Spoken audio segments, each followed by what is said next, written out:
안녕하세요. 전 뉴파인 처음 온 이영민이라고 하고요. 네, 오늘부터 물질을 맡을 건데, 뭐 물질 수업 많이 했는데 뉴파인 수업은 또 처음이라 약간 지금 굉장히 긴장된 상태예요. 어느 정도 좀 이해해 주시면 좋겠습니다. 일단은 그 과제 제출 밴드 QR 있는 강의 계획서고요. 원래 8명으로 알고 있는데 1명이 들어온 건가? 오늘 온 친구들 여기 다 오세요?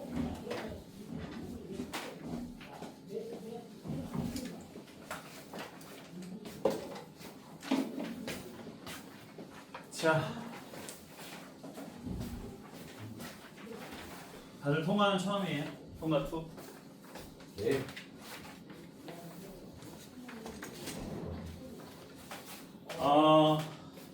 일단 제 스타일을 좀 말씀드릴게요.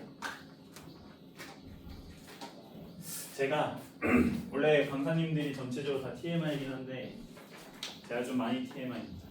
고치려고 노력은 하는데 이래저래 설명이 좀 길어요. 특히 저는 통합과학이라는 과목이 사실은 그 한 문제를 풀기 위해서 알아야 될 내용이 좀 많다고 생각하는 사람이거든요. 그래서 이제 1학기 통과 1에서도 생명 파트 같은 것들 수업을 할 때 보면은 대부분 1학기 중간고사 내용들을 이제 기말고사 시험 범위에 다시 설명하는 수업들도 굉장히 많이 있었어요. 이렇게 굉장히 넓은 범위에 많은 지식을 알고 있어야 통과라는 과목에서 좀 유리하다고 생각을 하기 때문에 좀 그런 부분들에 대한 설명이 좀 길어질 수 있습니다. 근데 학생들에 따라서는 저거 뭐 시험에도 안 나오는 건데 지루하게 왜 저 얘기를 하고 있지? 이렇게 생각을 할 수 있거든요.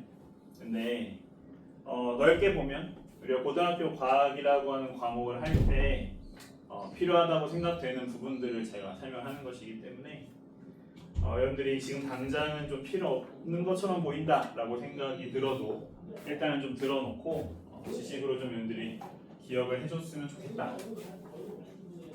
그렇고요.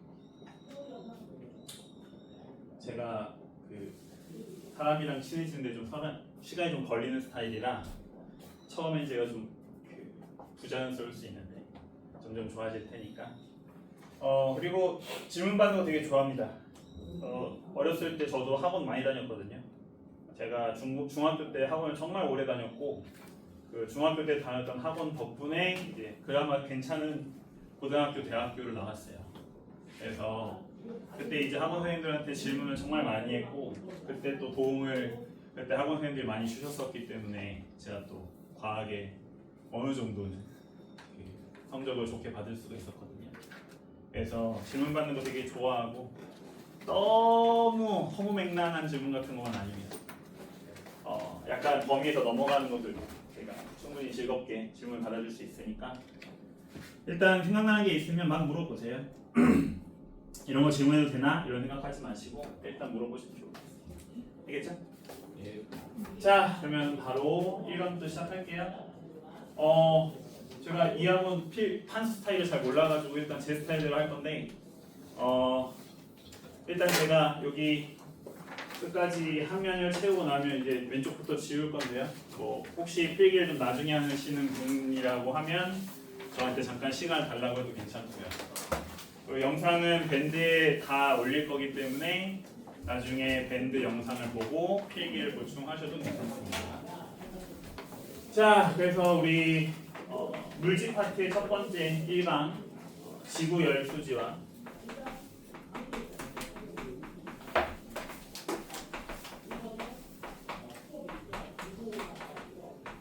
지구 온난화라고 하는 단원이고요. 자, 그 중에서 우리 제일 첫 번째 지구 열 수지에 대해서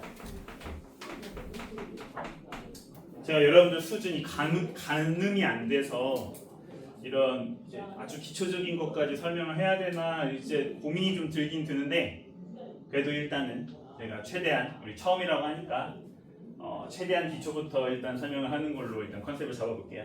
근데 듣고 저건 좀 저 다 아는 건데 이런 거 굳이 해야 됩니까? 이렇게 생각이 드시면 저한테 조용히 얘기해 주시면 살살살 뺄 테니까 알겠죠? 자, 그래서 우리 먼저 뭐에 대해서 정리를 해볼 거냐면 자, 열수지에 대해서 일단 좀 정리를 해볼 거예요. 여러분들 과학 공부하시다 보면은 좀 그런 느낌 많이 받으실 거예요. 난 분명히 과학이라고 해서 공부를 시작했던 것 같은데 뭔가 글이 많다. 뭔가 내가 읽을 게 너무 많다. 그죠? 이런 생각들 많이 하셨을 것 같기도 한데 저는 개인적으로 고등학교 과학은 사실 과학이라는 학문은 아니고 제가 이제 국어를 잘 모르긴 하지만 약간 고도화된 비문학 구문이다 이렇게 저는 생각을 많이 해요.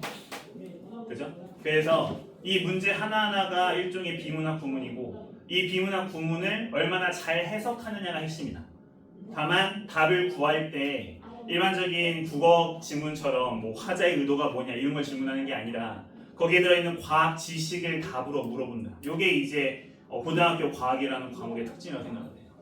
그러면 문제를 제대로 풀기 위해서는 일단 뭐가 가능해야 되냐면 문제 해석이 가능해야 되죠.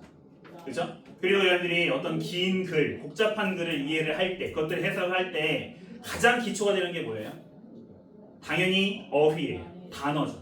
그죠? 여러분들이 영어 구문을 읽을 때 영어 구문에서 제일 먼저 하는 게 뭐예요?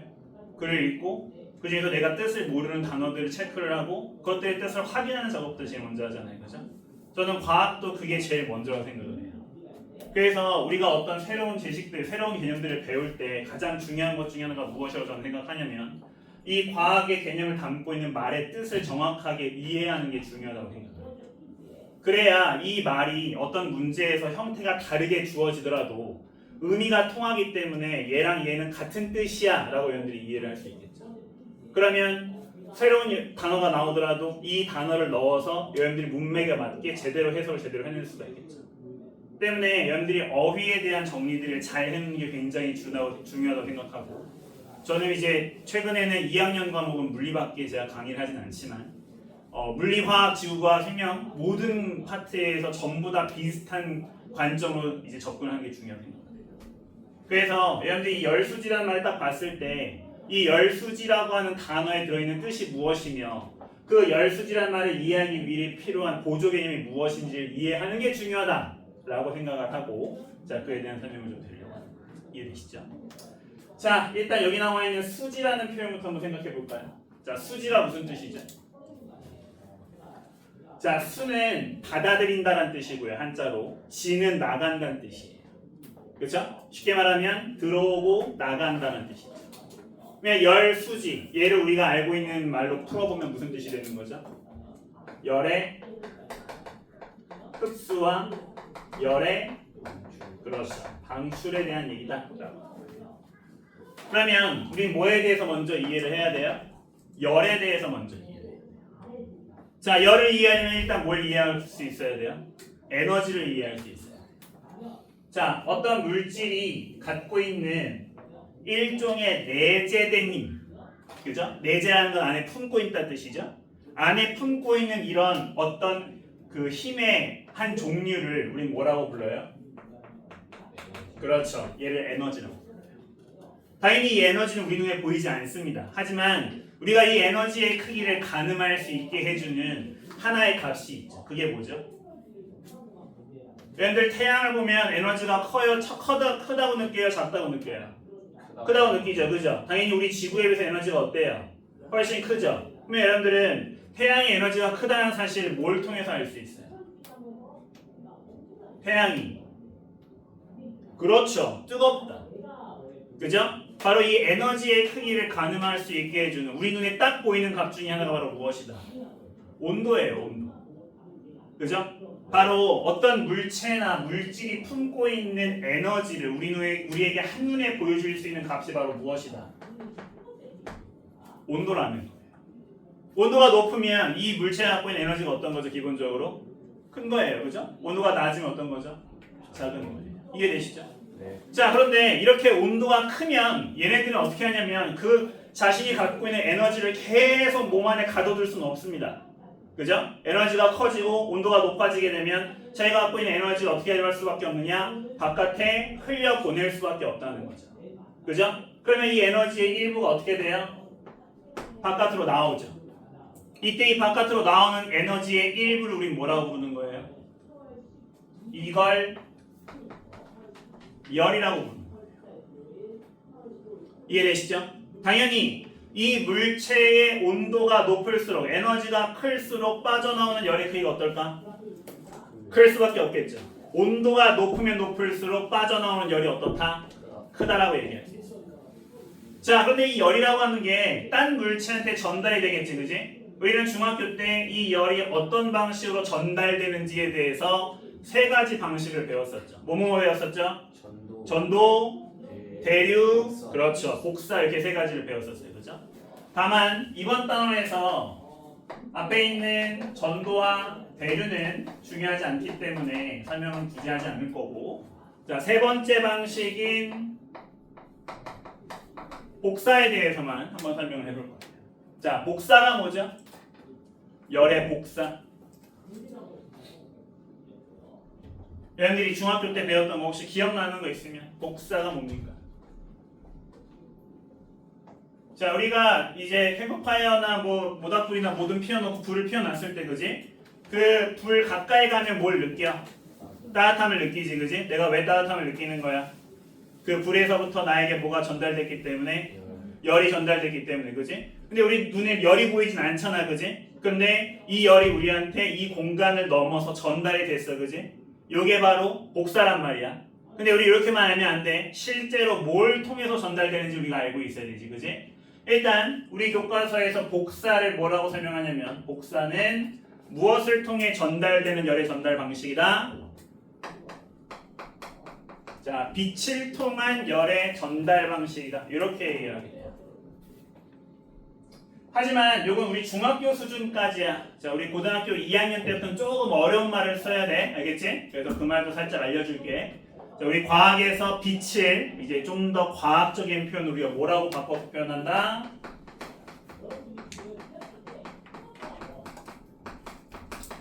자, 전자기파라는 표현으로 바꾸어서 설명할게요.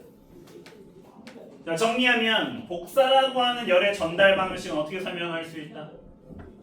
그렇죠. 전자계파를 통해 뭐가 전달되는? 열이 전달되는 방식이다. 이렇게 얘기할 수 있어요. 자, 그런데 여러분들이 혹시 들어보실 수도 있겠지만, 이 빛 또는 전자기파는, 자, 이 빛이 품고 있는 에너지의 크기에 따라서 구분을 해서 우리가 정리를 하게 돼요. 그죠?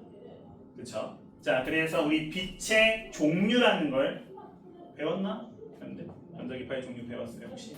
통합과학원에서? 그 예전에 그 스펙트럼 할 때. 그렇지. 자, 빛은 에너지의 크기 범위에 따라서 크게 7가지로 구분을 하는데, 자, 그 7가지 연대 다 하실 필요는 없고, 그 중에서 우리 이번 단에서 중요한 딱 3가지만 기억해 주시면 돼요. 그 중에 하나가 방금 얘기했던, 그렇죠. 자, 가시광선. 뜻이 뭐예요? 가시광선? 가시광선 뜻이 뭐죠? 가능하다. 시, 보는 게. 가시광선, 우리 눈으로 보는 게 가능한 광선, 빛이다, 이런 뜻이죠. 사람의 눈으로 인식할 수 있는 빛이다라는 뜻이 되는 거예요. 이해되시죠? 자, 그러면 이 말은 무슨 뜻이 돼? 반대로 가시광선 말고 다른 빛들 중에는 어떤 빛들이 많다? 그렇지. 우리 눈에 보이지 않는 빛이 있다는 얘기가 되겠지, 그지? 그때 가시광선보다 에너지가 큰 애들이 있고 에너지가 작은 애들이 있어. 자, 가시광선보다 한 등급 에너지가 큰 애. 자, 여러분들 많이 쓰죠? 뭐예요? 뭡니까? 바로 그렇죠. 자외선이. 자외선. 역시 한자를 좀 이해하면 쉬워요. 자가 무슨 자자죠? 이게 보라색 할 때 자자예요. 외는요? 바깥 외자죠. 보라색 바깥쪽이라는 뜻이야. 이게 뭔 뜻이야? 우리 가시광선 표현할 때 주로 어떻게 표현해? 빨주노초 파남보에 무지개로 표현하지? 그지? 보라색을 넘어가면 보여, 안 보여? 안 보이지? 보라색을 넘어간 우리 눈에 보이지 않는 빛이다, 이런 뜻이 됩니다. 그러면 가시광선보다 에너지가 조금 작은 애는 바로 이름이 결정이 되네, 그지? 뭐지? 그렇지. 자, 일단 여러분들 이번 단원에서는 이렇게 세 가지 빛의 종류의 이름을 기억하고 있어야 돼요. 우리 눈에 보이는 가시광선, 그리고 그거보다 살짝 에너지가 큰 자외선, 그거보다 살짝 에너지가 작은 적외선, 이렇게 세 가지 빛의 종류를 머릿속에 기억하고 있어야 됩니다. 이해되시죠? 자, 조금 어려운 내용 넘어갈게요. 자, 여기 있는 이 가시광선과 자외선과 적외선, 에너지의 크기를 우리가 알 수 있다고 했는데, 아까 내가 뭐라고 했냐면 에너지는 우리가 눈으로 볼 수 있다 없다? 없다고 얘기했었지, 그지? 그런데 얘네들의 에너지의 크기를 어떻게 비교할 수 있었을까?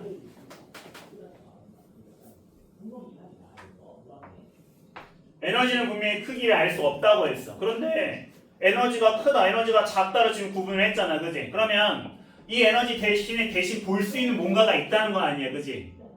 자, 이 에너지, 빛들의 에너지는 무엇을 통해서 구분할 수 있었지? 이것들, 색! 그렇지. 색. 그지? 이 색이라고 하는 것은 빛의 성질 중에서 무엇과 관련된 거였지? 통합과학에서 배웠을 수 있어. 원에서. 스펙트럼. 그렇지. 바로 그거죠. 바로 네, 파장이에요. 파장. 다들 수줍어서 그렇구나. 아는데, 그지? 파장 맞습니다. 파장이 뭐예요? 파장이 뭐예요? 여러분들 파장을 뭐라고 이해하고 있어요? 자, 너무 제가 시간을 끌면 안 되니까 제가 빨리 설명할게요. 여러분들 파동을 우리가 그릴 때 일반적으로 어떻게 많이 그려요? 이렇게 출렁출렁한 그림을 많이 그리죠, 그죠? 그때 파장은 어딜 말해요? 자, 이 꼭대기와 꼭대기 사이 간격을 파장이라고 말하죠. 자, 그러면 제가 비슷하지만 조금 다른 파장 하나 더 그려볼게요. 자, 어때요? 파장이 왼쪽보다 짧아졌죠, 그죠? 자, 어느 쪽이 조금 더 격렬하게 떨리고 있는 거예요? 오른쪽이 좀 더 격렬하게 떨리고 있는 거죠, 그죠? 그러면 우리는 어느 쪽이 더 에너지가 크다고 얘기할 수 있겠어? 오른쪽이 더 크다고 얘기할 수 있겠죠. 즉, 파장이 짧을수록 에너지는 어떻다? 크다라고 얘기해요. 우리 사람의 눈은 바로 이 파장을 인식하는 거예요. 이 파장을 뇌로 전달할 때 뭐로 전달하는 거예요? 색깔로 전달하는 거예요. 이 파장은 곧 우리 사람이 느끼는 색이고, 이 파장의 길이에 따라서 에너지의 크기를 비교해요. 자, 자외선은 파장이 어떤 애들이다? 그렇지. 에너지가 크니까 짧아야지. 반대로 적외선은 파장이 어떻다? 길다.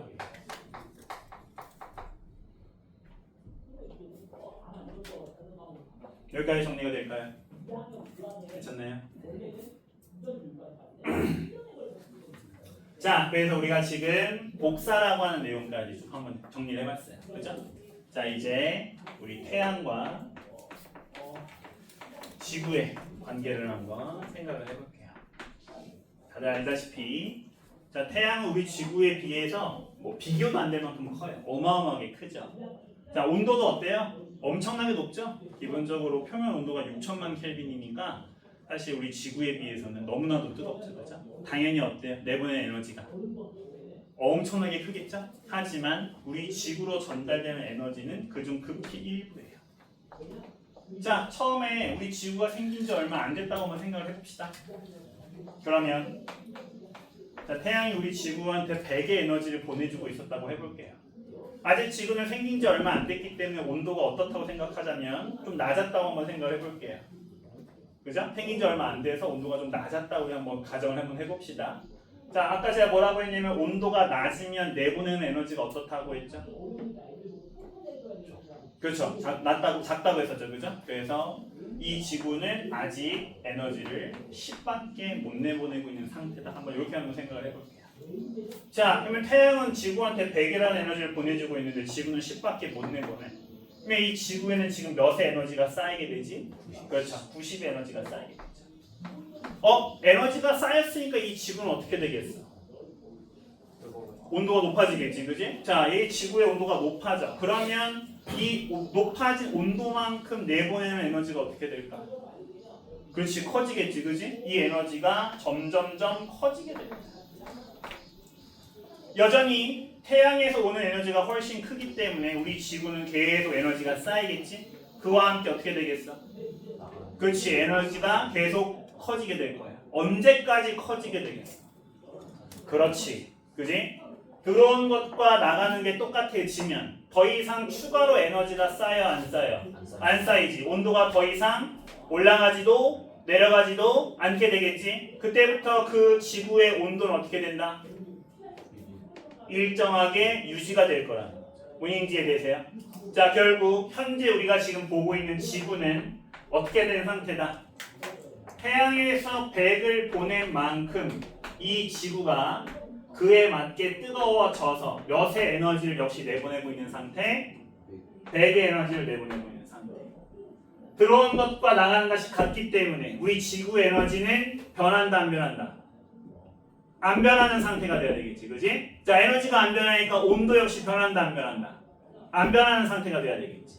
바로 우리 지구의 온도가 자, 일정하게 유지되는 상태가 된다. 이해되시죠? 자, 우리는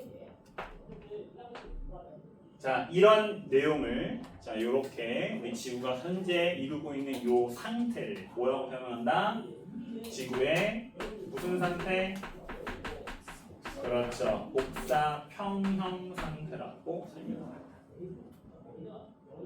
자, 여러분들이 앞에서 제가 복사해서 뜻부터 쭉 설명했기 때문에 바로 요 뜻이 무슨 뜻인지 이해가 되시죠? 자, 바로 무슨 뜻이다? 지구의 태양에서 보내는 에너지, 얘를 우리가 뭐라고 불러요? 태양, 그렇죠, 복사 에너지. 자, 이 태양 복사 에너지는 지구 입장에서는 흡수되는 에너지야, 방출되는 에너지야? 그렇지, 얘는 흡수되는 에너지지. 그런데 우리 지구도 가만히 있지 않아. 뭘 하지? 에너지를 내보내고 있지? 자, 지구 복사 에너지를 내보내고 있어요. 자, 이 에너지는 방출. 자, 우리는 이 두 에너지가 현재 어떤 상태라는 거 알아요? 같은 상태라는 거.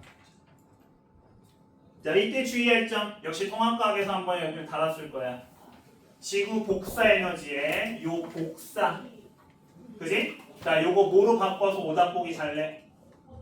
내부로 바꿔서 많이 내지, 그지? 자, 지구 복사 에너지와 지구 내부 에너지는 절대로 같은 에너지가 아니기 때문에 자, 이 둘을 꼭 구분해 주셔야 돼요.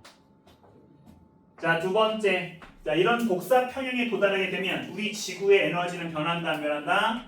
안 변한다. 지구 에너지가 변하지 않으니까 모두 역시 변하지 않는다. 온도도 역시 변하지 않는다. 우리 지구의 자, 평균 온도, 평균 기온은 항상 일정하게 유지된다.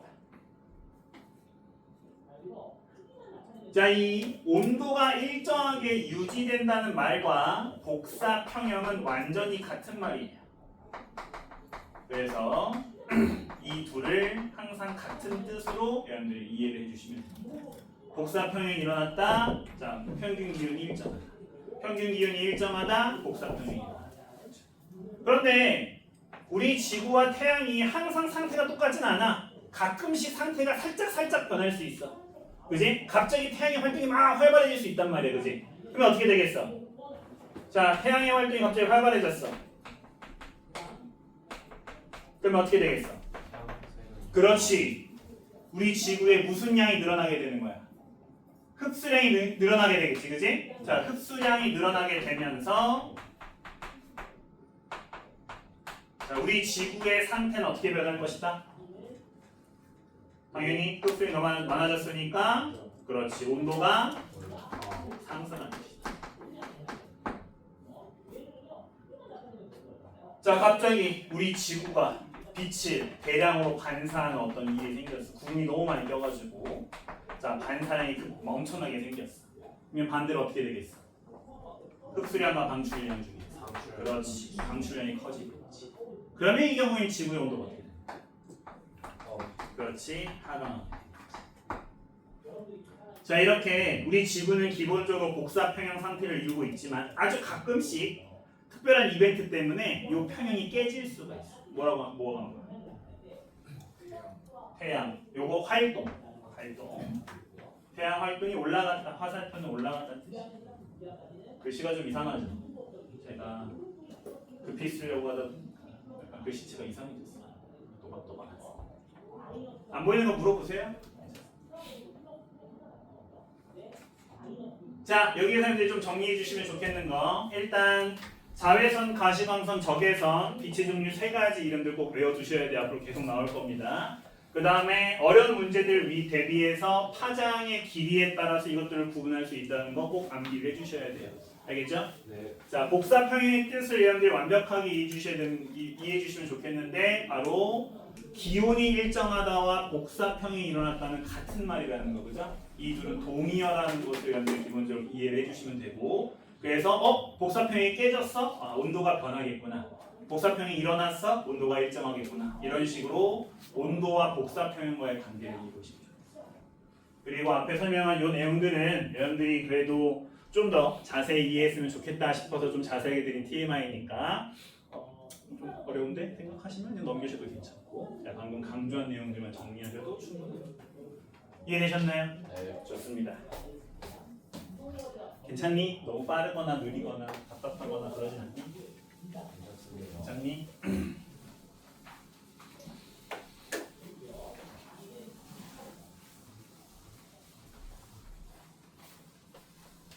제가 이 지역 친구들의 아직 전체적인 수준을 잘 몰라서, 제가 원래는 서울 말고 주로 경기도 많이 있었거든요. 경기도 친구들은 서울 친구보다 좀 멍청합니다. 그래서 이런 말은 좀 위험하긴 한데 수준 차이가 좀 나서 정말 천천히 하거든요. 경기도에서는. 근데 아씨 왜 이렇게 쉽게 이렇게 생각할 수도 있을 것 같아서. 자, 그런데 자 우리 지구가 처음 생겼을 때는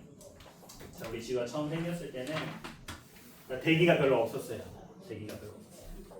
그래서 당연히 이때도 자 태양 복사 에너지와 자 지구 복사 에너지가 역시 뭘 이루고 있었어? 그렇지, 당연히 평형 상태 이루고 있었겠지. 그런데 이때 온도가 몇 도밖에 안 됐냐면 약 마이너스 18도씨 정도밖에 안 됐어요.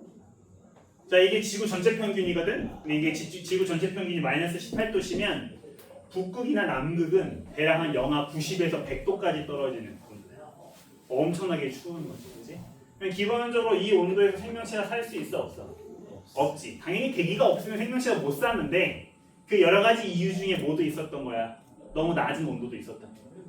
근데 현재는 어때? 물론 우리 사람들이 막 생물체들 죽이고 있긴 하지만 생물체들 종류가 엄청 많아졌지, 그렇지? 우리 지구가 어떻게 됐다는 거야? 훨씬? 그렇지, 따뜻해졌다는 거야. 그러면 이 태양에서 오는 에너지 말고, 그지? 추가로 들어오는 에너지가 있어야 그만큼 온도가 높아졌을 거 아니야, 그지? 바로 이 태양 에너지 플러스 무슨 에너지가 더해졌다? 바로 우리 지구를 덮는 이불에 의한 에너지가 더해졌다. 그치? 그래서 당연히 태양 에너지는 들어와. 그런데 거기서 끝나지 않고 뭐가?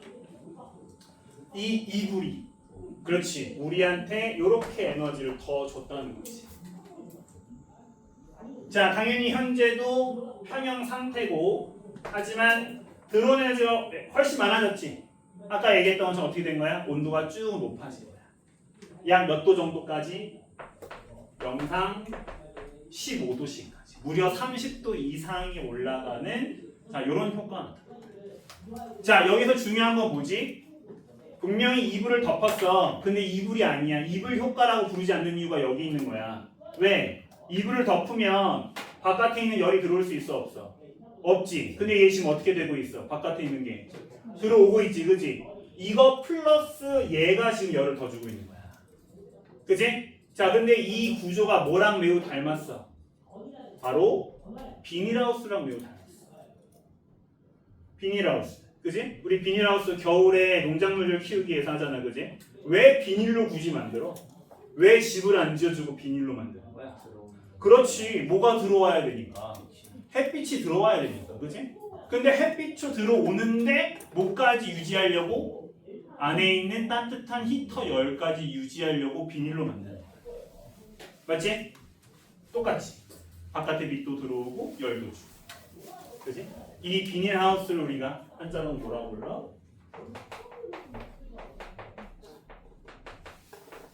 온실이라고 그러지. 자, 그래서 이 효과 이름 우리가 뭐라고 부르는 거야? 온실 효과라고.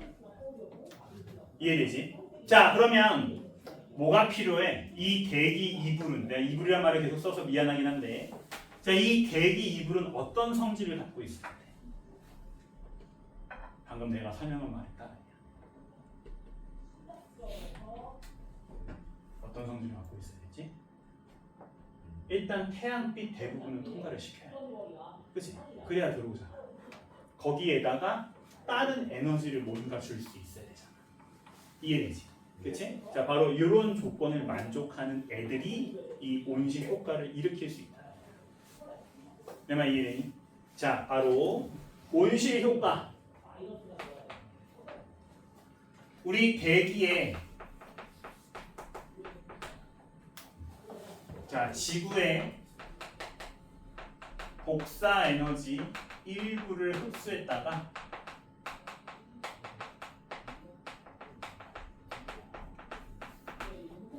다시 지표로 재복사하는 현상. 그러면 이 온실 효과를 일으킬 수 있는 애들은 어떤 성질을 갖고 있어야 돼? 방금 얘기했던 것처럼 태양빛 대부분을 통과시켜야 돼. 그리고 그중 일부분 흡수했다가 다시 방출할 수 있어야 돼. 그치? 자, 이런 애들을 우리가 뭐라 부른다? 온실 기체라고. 자, 이게 왜 가능할까? 자, 아까 내가 자외선, 적외선, 가시광선 자 외우더라고 했었지, 그지? 자, 태양 에너지의 구성비를 한번 생각을 해보자. 자, 태양 복사 에너지는 말에 나와 있듯이 얘도 역시 뭘로 이루어져 있는 에너지는 빛으로 이루어지는 에너지야. 그러면 이 태양 복사 에너지는 대부분 어떤 빛으로 이루어져 있을까? 가장 많은 부분을 차지하고 있는 빛. 얘는 주로 가시광선으로 이루어져 있어.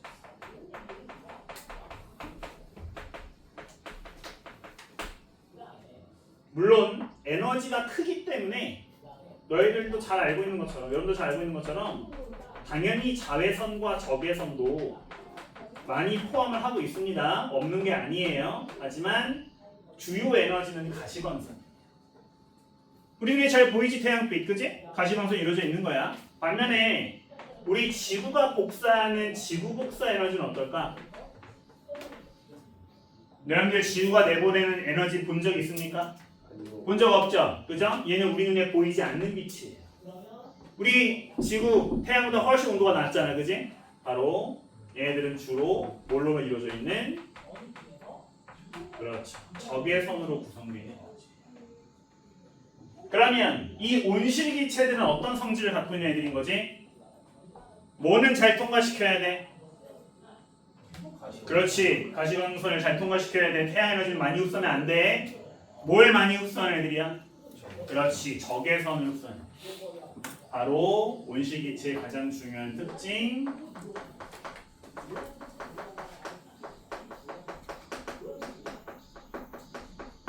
주로 적외선을 흡수하는 기체들. 자, 온실기체 종류는 꽤 많아요. 꽤 많은데 여러분들 그 중에서 두 가지는 반드시 암기하셔야 되고요. 한 가지 정도는 뭐 외워둔 말든 상관은 크게 없어요. 그죠? 자, 많이 들어봤을 거예요. 온실기체 가장 대표적인 기체 누구지? 바로 그렇지. 이산화탄소.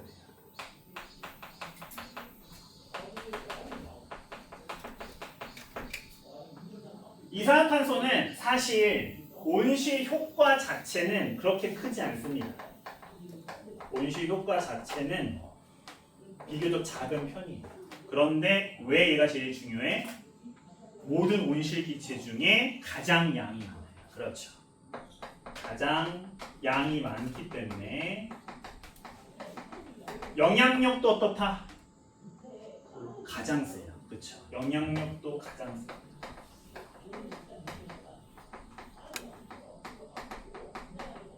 때문에 이산화탄소 가장 중요해요. 꼭 외우시고. 자, 이산화탄소 말고 요즘 굉장히 화제가 되고 있는 온실기체 하나 더 있어요. 뭐죠? 바로 CH4 메테인이라는 친구죠. 자, 메테인 왜 중요하죠? 메테인 요즘 왜 중요해? 자, 일단 이 메테인 온실 효과가 이 이산화탄소에 비해서 압도적으로 커요.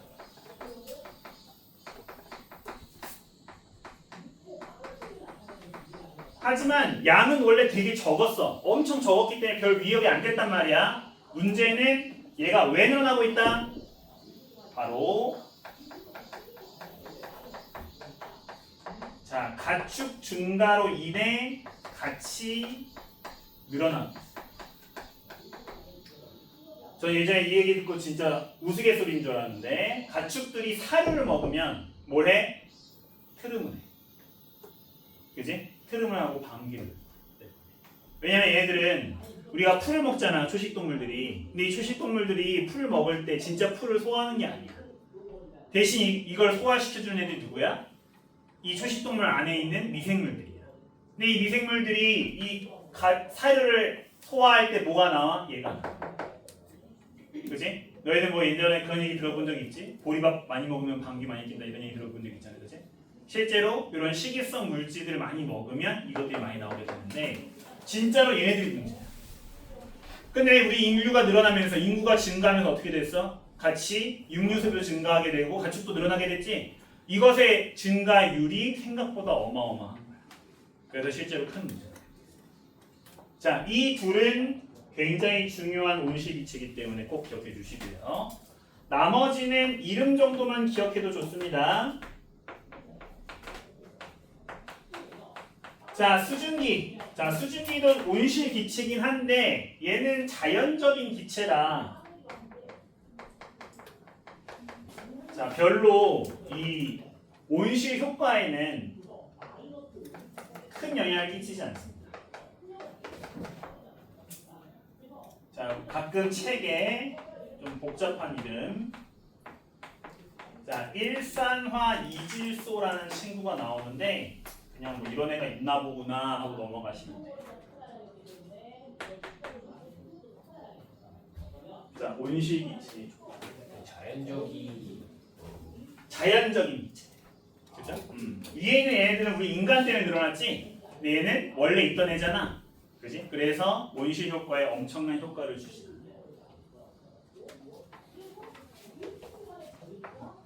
자,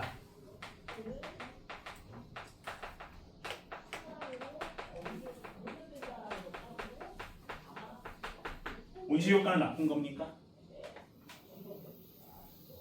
온실 효과는 나쁜 건가요? 아니요. 그렇죠. 아니죠. 그죠? 사실은 뭐에 굉장히 중요해요? 생명체의 생존에 굉장히 중요하죠. 그렇죠? 이 온실 효과는 사실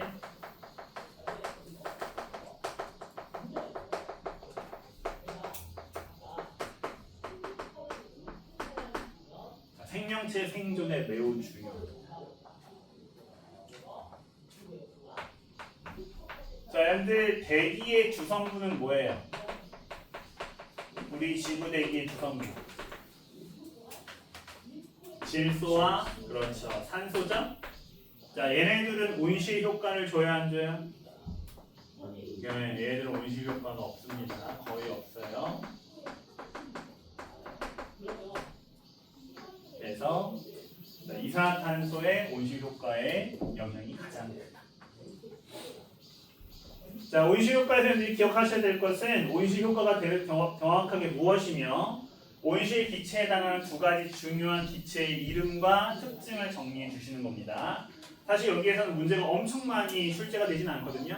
다만 뒤에서 지구 온난화를 설명하기 위해 이 내용이 필요하니까 요거까지 정리해 보시면 좋을 것 같아요. 괜찮나요? 이걸 좀 높여야겠는데.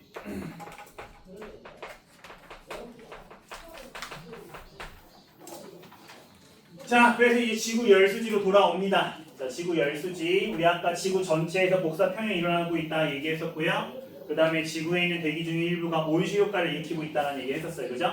이제 우리 지구가 받는 열을 그리고 방출하는 열을 조금 더 구체적으로 나눠보겠다는 거예요. 자, 그래서 우리 뒤에 있는 예제들을 보시면 굉장히 자주 나오는 그림 하나를 제가 그릴 건데 여러분들도 한번 간단하게 따라 그려보시면서 정리 한번 해보시면 좋을 것 같아요. 자, 우리 태양이 우리 지구에게 주는 에너지 전체 양을 100 정도라고 한번 봐봅시다. 자, 이 태양 에너지가 100만큼이 우리 지구로 들어옵니다. 들어오는데 이 100 전체가 우리 지구에 전달되진 않아요. 자, 이 100 중에 약 30 정도는 그냥 아예 들어오지 못하고 어떻게 돼버린다? 아예 그냥 튕겨져 나가버려요. 반사되어 나가버립니다. 자, 그러면 100 중에서 30 튕겨져 나갔으니까 몇 남았죠? 70 남았죠, 그죠? 이 70이 자, 크게 두 부분으로 나눠서 들어오게 됩니다. 당연히 어디와 어디로? 대기와 지표. 자, 근데 우리 아까 뭐라고 했지? 자, 이 대기의 성분들은 이 태양의 에너지를 잘 흡수할 수 있다, 없다? 잘 흡수할 수 없다고 했었죠, 그죠? 때문에 어디로 오는 게 더 많다? 지표로 오는 에너지가 좀 더 많아요. 그래서 지표로 약 47 정도, 그 다음에 대기로 약 23 정도가 오게 됩니다. 자, 그러면 열을 받았잖아, 지표가. 그럼 어떻게 해야 되겠어? 또 에너지를 방출해야 되겠지, 그지? 그래서 이 지표에서 에너지를 방출하게 됩니다. 자, 그런데 이 방출하는 에너지가 대략 몇 정도가 되냐면 156 정도가 돼요. 156 정도. 들어온 게 47밖에 안 되는데 왜 156이나? 자, 이 다음 얘기를 보시면 알게 되겠죠? 자, 156이 나오는데, 자, 얘는 지구 복사 에너지야, 그지? 얘는 지구 복사 에너지면 얘 주로 뭘로 이루어져 있어? 무슨 기치로 이루어져 있지? 적외선으로 이루어져 있지, 그지? 그럼 이 에너지는 주로 어디 흡수가 되겠어? 온실 기체에 주로 흡수가 되겠지, 그지? 그래서 거의 대부분이 대기의 재흡수가 돼버립니다. 요 값이 약 144 정도가 여기에 흡수가 됩니다. 죄송해요. 이거 156이 아니라 이거만 맞출게요. 이게 140. 이것도 133으로 칠게요. 자, 거의 대부분이 대기 흡수가 돼버리고 나머지가 바깥으로 나가버려요. 몇 정도 남았죠? 12 정도 남았죠? 자, 이 정도가 우주로 방출이 되는 다양합니다.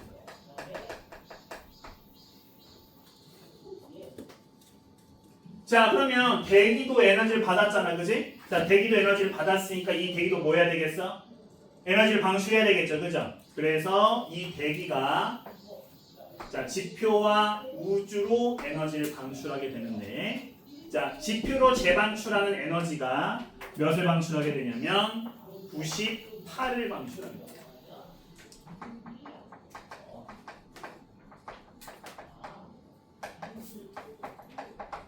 자, 그리고 우주로 내보내는 양이 58입니다. 자, 이 그림 보실 때 중요한 점, 제가 여러분들 따라 그려보라고 하긴 했지만 뒤에 나와 있는 문제들이 전부 다 이 그림이랑 똑같지 않습니다. 자, 어떤 그림이 이거보다 더 복잡하게 그려질 수도 있고 어떤 그림이 이거보다 더 단순하게 그려질 수도 있어요. 여러분들이 이 그림에서 파악해야 된다는 것은 그림 자체가 아니라 이 그림에서 항상 지키고 있는 규칙인 거죠. 자, 이 그림에서 항상 지키고 있는 규칙이 바로 뭘까요? 바로 제일 처음에 우리가 따지기 시작했었던 복사 평형이라는 규칙을 지키고 있는 거예요. 반드시 에너지는 받은 것만큼 내보내야 된다는 거죠. 그렇죠? 자, 밑에 나와 있는 지표를 한번 볼까요? 자, 지표를 보시면은 지표 입장에서 들어온 에너지가 일단 몇이 들어왔죠? 47이 들어왔죠. 그죠? 그리고 제일 오른쪽에 보면은 몇 만큼이 들어왔죠? 98만큼이 들어왔죠. 자, 47과 98 이 둘을 더하면 몇이 나오죠? 145가 나오죠. 자, 받았으니까 뭐 해야 돼요? 그만큼 내보내요. 그죠? 자, 대기 입장에서도 볼까요? 자, 대기에서 받은 에너지 몇 만큼 받았죠? 23 받았죠. 자, 또 몇 만큼 받았어요? 지표로부터 그렇죠. 133을 받았죠. 자, 둘이 더하면 몇 나와요? 156 나오죠? 그러면 이 156만큼이 어떻게 돼야 돼요? 역시 나가요. 그렇죠? 그래서 98과 56을 더한 것만큼이 156인 거 확인했습니다. 자, 뿐만 아니라 여기 지구 전체에서 봤을 때도 역시 이 규칙이 성립을 해야 돼, 그지? 아까 태양에너지 100 중에서 30은 아예 들어오지도 못하고 나가버렸어, 그지? 그러면 결국 우리 지구는 몇을 받은 거지? 70을 받은 거야. 그러면 지구가 역시 몇 만큼을 내보내야 돼? 70을 내보내야 되죠. 그래서 우주로 방출된 두 개 에너지 12와 58을 더한 게 역시 70이 되도록 써져 있습니다. 결국 지구 열수지의 특징은 뭐랑 이어지게 되냐면 앞에서 배웠었던 복사 평형과 이어지게 돼요. 우리 지구 전체에서는 항상 들어온 에너지와 나가는 에너지가 같아야 되기 때문에 지표를 보든 대기를 보든 자, 지구 전체를 보든 들어온 에너지와 나가는 에너지가 항상 같다라는 규칙을 만족해야 된다. 자, 그러면 너희들이 선생님이야. 여러분들이 선생님이면 문제를 어떻게 내겠어? 당연히. 그렇지. 그지? 우리 앞에 있는 물평형 문제처럼 자, 이렇게 빈칸 하나 뚫어놓고 여기 들어갈 숫자가 몇인지 계산하시오. 이렇게 물어볼 수 있겠지. 자, 이게 이 문제 중에 가장 대표적인 문제입니다. 자, 두 번째, 여러분들 뒤에 나와 있는 예제를 풀면서 자주 보시게 될 거예요. 여기 나와 있는 이 에너지들의 특징들을 여러분들이 앞에 배웠었던 내용들을 통해서 이해해 볼 수 있어야 돼요. 태양 에너지는 아까 얘기했던 것처럼 주로 가시광선이 이루어져 있다고 했었어, 그지? 그러면 대기로 흡수되는 에너지와 지구 표면에 흡수되는 에너지 중에 반드시 누가 커야 돼? 지구 표면에 흡수되는 에너지가 더 커야 돼, 그지? 왜냐면 방금 얘기했던 것처럼 얘는 뭘로 이루어져 있으니까 가시광선으로 이루어져 있으니까. 맞지? 반면에 지구가 내보낸 에너지는 반대로 뭐로 이루어져 있으니까. 얘는 뭐로 이루어져 있어? 그렇지. 얘는 적외선이 이루어져 있지. 그러면 얘는 대기 어떻게 돼야 돼? 많이 흡수돼야 되겠지. 즉 대기에 흡수되는 에너지가 우주로 방출되는 에너지보다 훨씬 커다는 거죠. 자, 대기가 에너지를 흡수한 다음에 방출을 했어. 어디로? 어디와 어디로? 지표와 우주로 방출을 했어. 그지? 둘 중에 누가 더 커? 누가 더 커? 지표로 방출하는 게 훨씬 커. 이건 왜 그럴까? 이건 별로 중요한 이유는 아니야. 이건 왜 그럴까? 왜 우주로 방출하는 것보다 지표로 방출하는 게 더 클까? 중력? 중력 말이야. 중력도 조금 상관은 있는데 아주 쉽게 생각하면 대기가 지표에 훨씬 가까워서 그래요. 우주보다 얘가 훨씬 가까워. 그래서 여기로 훨씬 많은 양을 내보내요. 자, 만약에 우리 사람의 영향으로 온실 기체가 증가를 해버렸어. 자, 그러면 어떤 일이 생길까? 그렇지. 이 값이 어떻게 돼야 돼? 얘가 더 커져야 돼. 자, 얘가 더 커지면 어떤 일이 생겨야 돼? 그렇지. 지구 자체가 받는 에너지가 어떻게 됐어? 커졌지. 그러면 지구가 내보내는 에너지도 어떻게 돼야 돼? 같이 커져야 되겠지. 이거 정리되세요? 이거 이해되십니까? 네. 자, 정리해보면 좀만 참아봐. 자, 지구 열수지에서 여기 이어 쓰는 거예요. 자, 여러분들 빈칸 넣기 문제 항상 생각하시면서 문제 푸셔야 됩니다. 방금 얘기했던 것처럼 자, 태양 복사는 자, 주로 가시광선이 이루어져 있기 때문에 자, 지표가 흡수하는 양이 대기가 흡수하는 양보다 큽니다. 반대는 아니고 지구 복사 에너지는 적외선이기 때문에 대기가 흡수하는 양이 우주로 방출되는 양보다 큽니다. 자, 요게 중요해요. 자, 만약에 온실 기체가 증가한다면 어떤 일이 생긴다? 그렇죠. 지표로 재복사되는 에너지 양이 증가합니다.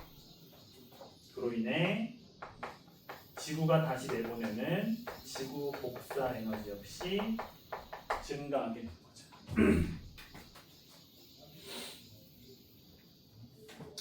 참고로 얘가 증가하면 오히려 얘는 감소한다고 합니다.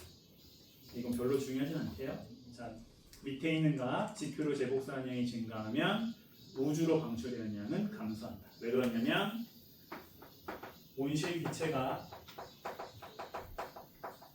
두꺼워지면 오히려 이 기체 산층부가 더 차가워져서 우주로 방출되는 양은 줄어든다고 하는데 요게 뒤에는 예제 문제 있긴 하거든요. 근데 딱 한 문제밖에 없고 솔직히 저는 엄청 중요한 내용은 아니라고 생각이 들어서 이렇게 살짝만 말씀을 드리고 자, 요게 가장 중요한 내용이니까 동그라미 4번을 집중해서 보시면 좋겠습니다.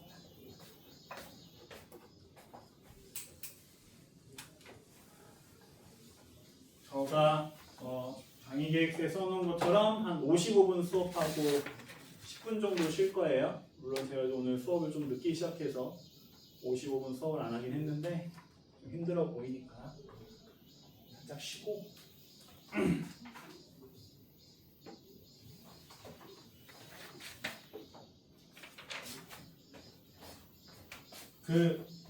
잘 이해 안 되거나 제 설명이 좀 이상하면 꼭 질문들 하세요. 알겠죠? 처음이라 어색해가지고 다들 질문 안 할 수도 있을 것 같아서 질문을 많이 해주시면 좋겠습니다. 자, 10분 정도 쉴게요. 저 뒤에 있는 시기 기준으로 해서 10분 정도 쉬겠습니다.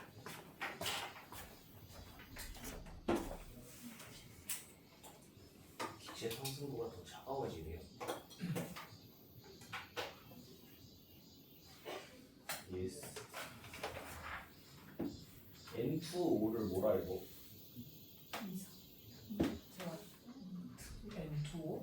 아까 1사가 이질수? 1,3은 이질수. 아까 보이는 대로 쓰쇼.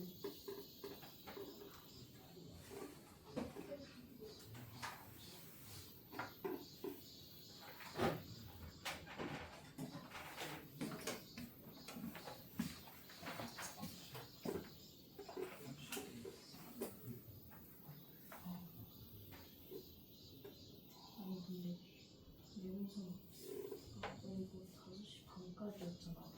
그럼 이거 1시간 하고 남은 1시간은 뭐 하는 거야? 테스트 보는 거야? 아니 그러지 않죠. 4시 반까지인데? 이게 5시 반까지라 적혀있는데 수업 시간. 어디에? 여기 그 아까 나눠준 거. 5시 반이라고? 무슨 소리야? 아까 내가 그 5시 소리가 반에 뭔 소리야? 이때부터 5시 반까지가 아니라 5시 반에도 수업을 하신다는 거잖아. 아하 진짜? 아하 그런 말이야? 아, 5반 진짜. 그러네.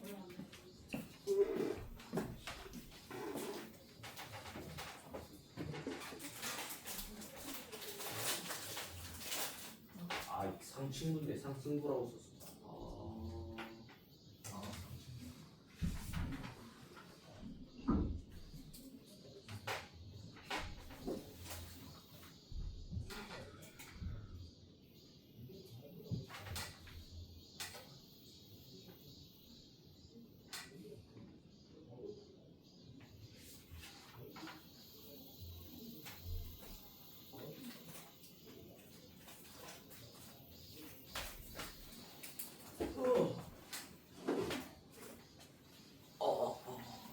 허리야.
짜이잖아 짜이또.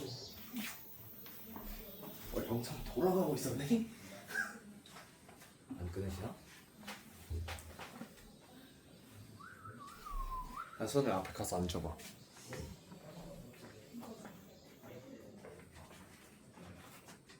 좋은데. 아니 앉아보라고 저기. 여기 앉으라고? 저기 한번 앉아봐봐. 안 나와. 나오는데? 나온다고? 어. 나도 나와? 아니 넌 안 나오는데 내 머가리만 나온다. 이거 뭐요가 이거 죽여야지. 이거 죽여야 되겠지? 왜? 이거. 아니 너 자리가 진짜 안 나오는데 뭐 어쩌라고. 진짜 안 나와. 앉아봐. 망상인가봐. 앉아봐. 아니 그냥 이 자리는 안 나와 임마. 내가 작은 이유가 아니었어. 앉은 키는 작은 내가 작. 앉은 키는 크면 안 좋아 임마. 그리고 앉은 키 크면 다리 짧은 거야 임마. 앉은 키 크고 싶어? 아니 근데. 알지. 아니 근데. 아니요. 여기 안 나와. 여기 내용은 잘 나와. 잘 나오는 것 같습니다. 아, 씨, 여기는 안 나오네. 아닌가? 잘 모르겠습니다. 그게 시원한 것 같지 않은데? 지금 온도를 낮추신 거 아닐까? 그런가? 아니 온도를 낮추면 추워요. 온도를 높이신 거 아닐까?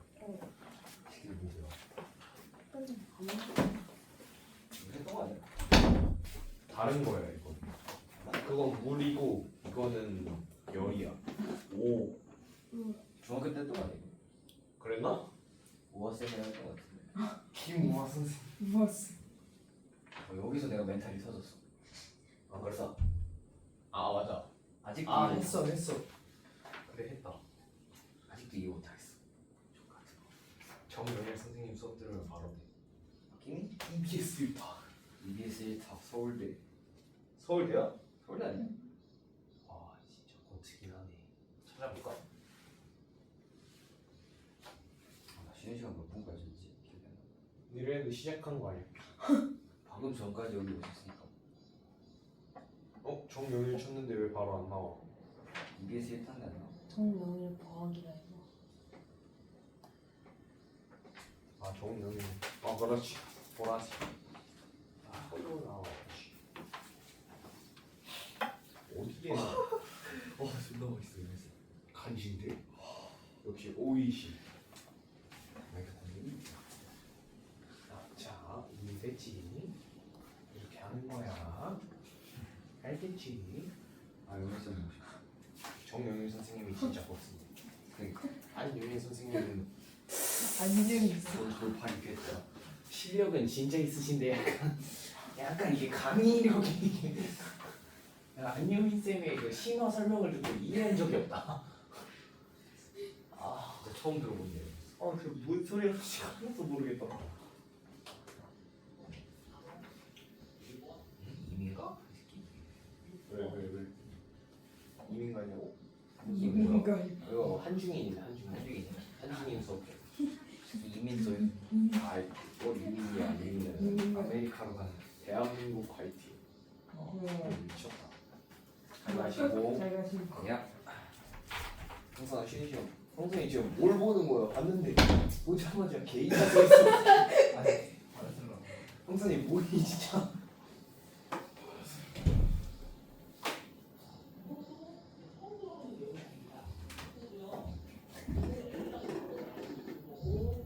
숙제 하나는 목요일이고 하나는 수요일까지야. 왜 이렇게 헷갈려?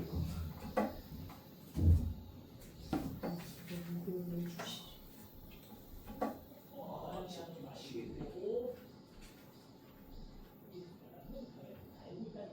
이번 물리 파트 왜 이렇게 재미없어 보이냐? 에너지 전환과 효율?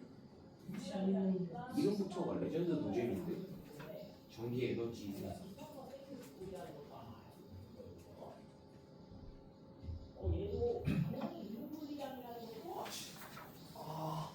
너무 재밌을 것 같은데.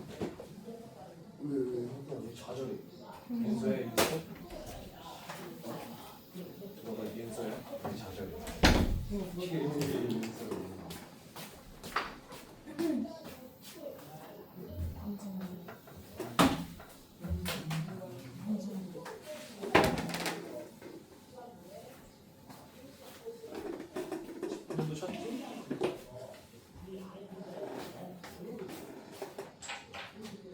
자, 뒤에 있는 두 번째 내용 하겠습니다. 2강 아니에요. 아직 1강입니다. 아직 공간 있죠? 넘어가는 거지. 4번. 뒤에 한 친구. 어? 아직 뒤에 한 친구. 기다려야 되나? 천천히 쓸게. 알겠습니다.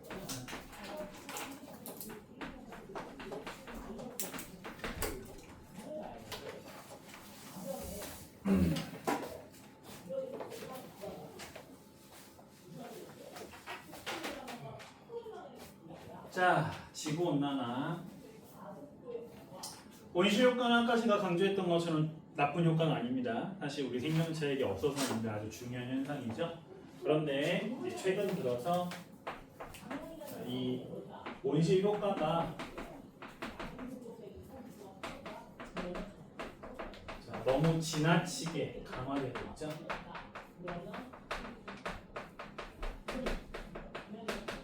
당연히 온실효과 너무 강화되면 지구의 기온도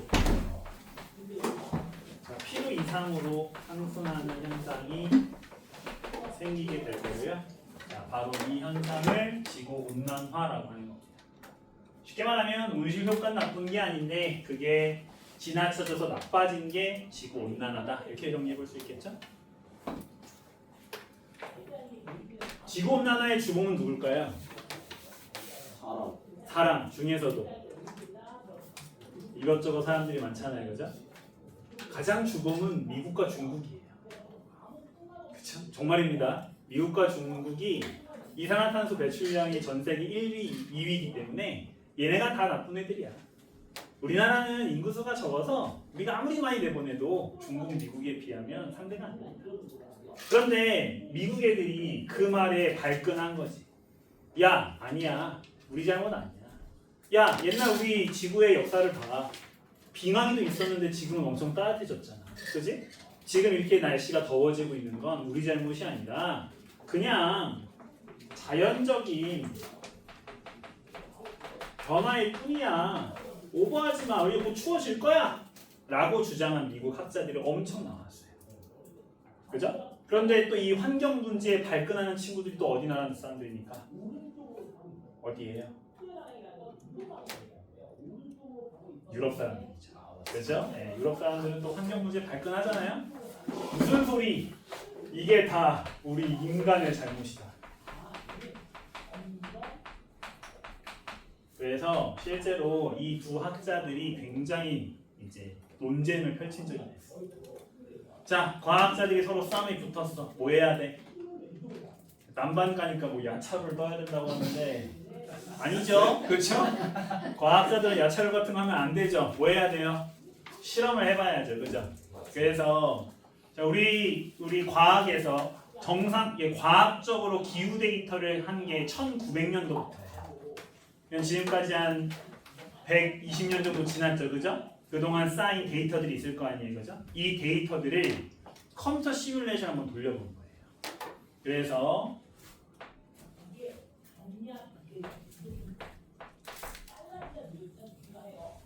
자, 자연적인 변화만 있을 때와 우리 인간이 뭔가 했을 때를 데이터를 넣어서 한번 변화를 시뮬레이션 해본 다음에 요거랑 실제 온도를 한번 비교를 해보자라는 컴퓨터 시뮬레이션을 해본 거죠. 뭔 얘기인지 이해되시죠? 그래서 자, 미국 쪽에서 주장하는 대로 아니야, 우리 지구 주변에 있는 여러 가지 변화 때문에 알아서 변화가 일어나면 어떤 온도 변화가 있을까 컴퓨터한테 물어보는 거야. 쉽게 생각하면, 그지? 그랬더니 그 변화가 대충 자, 뭐 그렇게 완벽하게 그리실 필요 없습니다. 자, 요런 식의 그래프가 나왔다고 해봅시다. 자, 요게 미국 쪽에서 주장한 자연적인 원인만 넣었을 때의 온도 변화 그래프였어요. 자, 이제 우리 인간의 활동, 1900년도부터 활동을 넣어서 그에 대한 변화 그래프를 한번 역시 그래프로 이 시뮬레이션 해본 거죠, 그죠? 그랬더니 그 변화 모양이 이렇게 나왔다.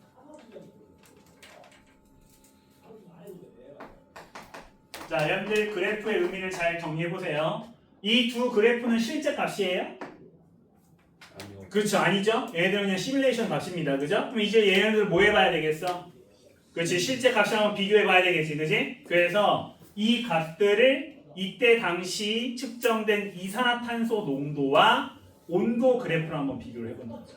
그랬더니 이산화탄소 농도 그래프가 요렇게 그려졌단 말이에요. 자, 그리고 실제 온도 그래프가 요렇게 그려졌다.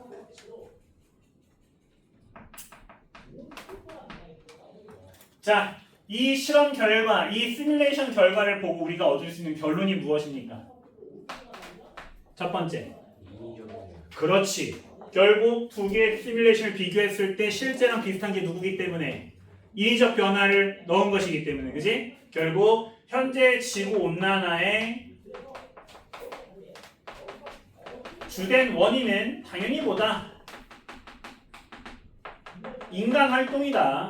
우리 인간이 현재 온도를 이렇게 높이고 있다. 이해되시죠? 두 번째. 자, 그와 함께 같이 본 게 뭐예요? 뭘 같이 봤죠?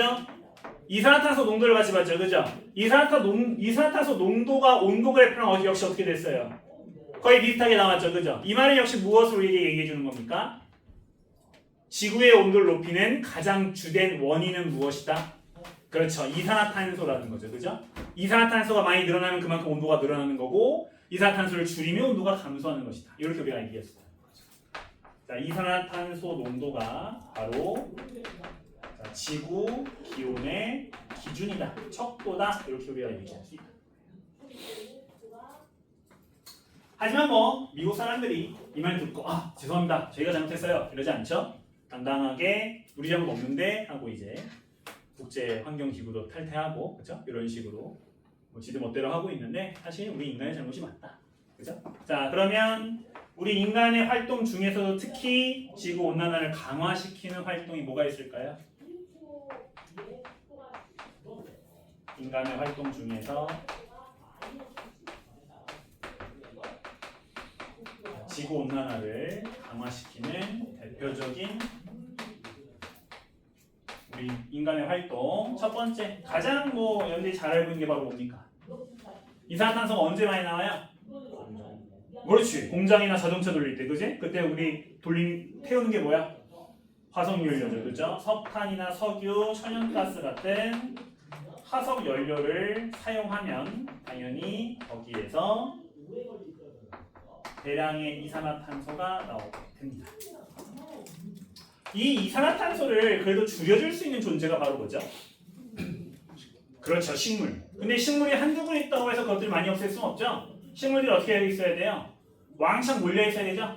이렇게 숲이 지금 벌써 말해버렸네. 나무가 많이 모여 있는 것을 숲, 산림이라고 부르죠. 근데 우리가 여러 가지 원인 때문에 이 산림을 마구 벌목하고 그 다음에 거기에 그냥 다 밀어버리고 있죠. 자, 나무가 줄어드니까 그만큼 이산화탄소의 감소 능력도 줄어들게 돼요. 아까 얘기했던 것처럼 최근에는 이산화탄소 말고 또 하나의 온실기체가 주목받고 있다고 했었어요. 뭐였죠? 메테인. 그렇지. 메테인이었죠? 자, 메테인 어디서 많이 나온다고요? 가축들. 자, 가축의 증가가 최근에는 이 메테인의 증가에 영향을 주면서 역시 지구 온난화를 강화시키고 있어요.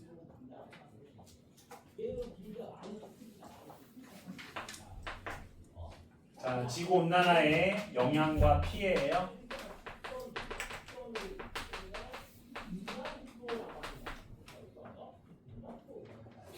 자, 지구 온난화가 심해지게 되면 여러 가지 일들이 동시다발적으로 발생하게 되는데, 일단 여러분들 지구가 뜨거워진다 했을 때 딱 생각나는 대표적인 피해 뭐 생각나요? 딱 생각나는 거. 해수면 상승. 오, 좋아요. 자, 해수면 상승에 가기 전에 일단 여러분들 빙하가 감소한다. 많이 들어보셨죠? 그죠? 빙하가 감소할 수 있어요. 또 해수면 상승이 일어날 때 먼저 일어나는 것 중에 하나가 바로 뭐예요? 바닷물이 뜨거워지는 거죠? 자, 이 두 가지 현상이 뭘 일으킬 수 있어요? 해수면 상승을 일으킬 수 있어요. 자, 근데 여기서 아주 중요한 지구 온난화의 특징이 나오게 돼요. 자, 빙하 면적이 감소한다. 그러면 얘는 해수면 상승에도 당연히 영향을 줄 수 있지만 가장 영향을 많이 주는 건 바로 무엇이냐면 이 빙하 자체가 무슨 색이에요? 우리가 눈으로 봤을 때 흰색이지, 그지? 흰색의 특징이 뭘까? 빛을 그렇지, 반사하는 거야. 근데 얘가 없어지면 어떻게 돼? 그 빙하에 가려져 있었던 어둠이 드러나게 되지. 그러면 반사율이 어떻게 돼? 감소하게 되는 거예요. 자, 태양빛을 반사하는 정도가 감소하게 됩니다. 반대로 반사율이 감소한다는 얘기는 무슨 뜻이죠?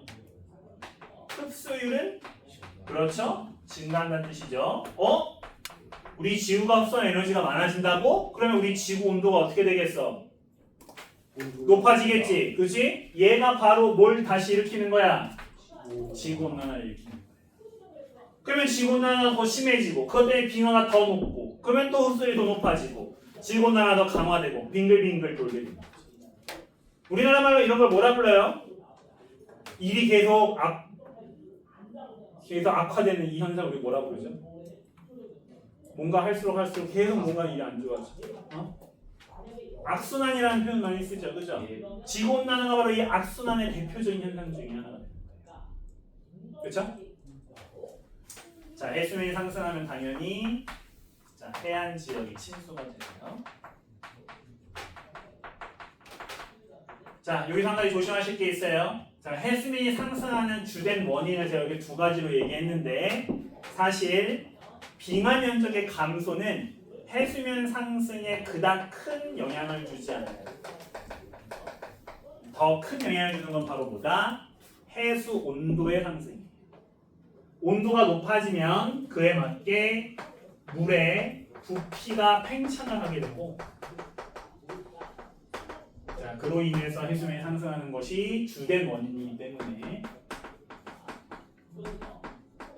자, 요거 여러분들 좀 잘 기억해 주세요. 해수면 상승의 주 원인은 해수 온도 상승입니다. 자, 해수 온도가 상승하면 또 일어나는 일이 있죠? 바로 무엇이냐면 자, 이 바닷물 속에 있는 해수 속에 이산화탄소가 원래 녹아 있었는데 자, 얘가 줄어들게 즉 바깥으로 튀어나온다는 뜻이죠. 자, 얘가 바깥으로 튀어나오면서 뭐가 많아지게 됩니까? 이산화탄소 농도, 대기 중의 농도가 증가하게 되죠. 이산화탄소가 증가한다고? 역시 얘가 지구 온난화를 일으킵니다.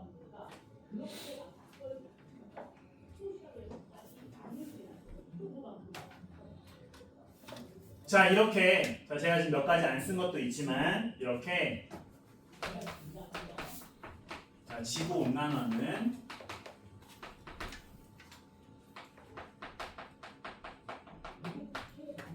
지구 온난화에 의한 결과가 다시 지구 온난화를 강화시키는 특징을 갖고 있어요.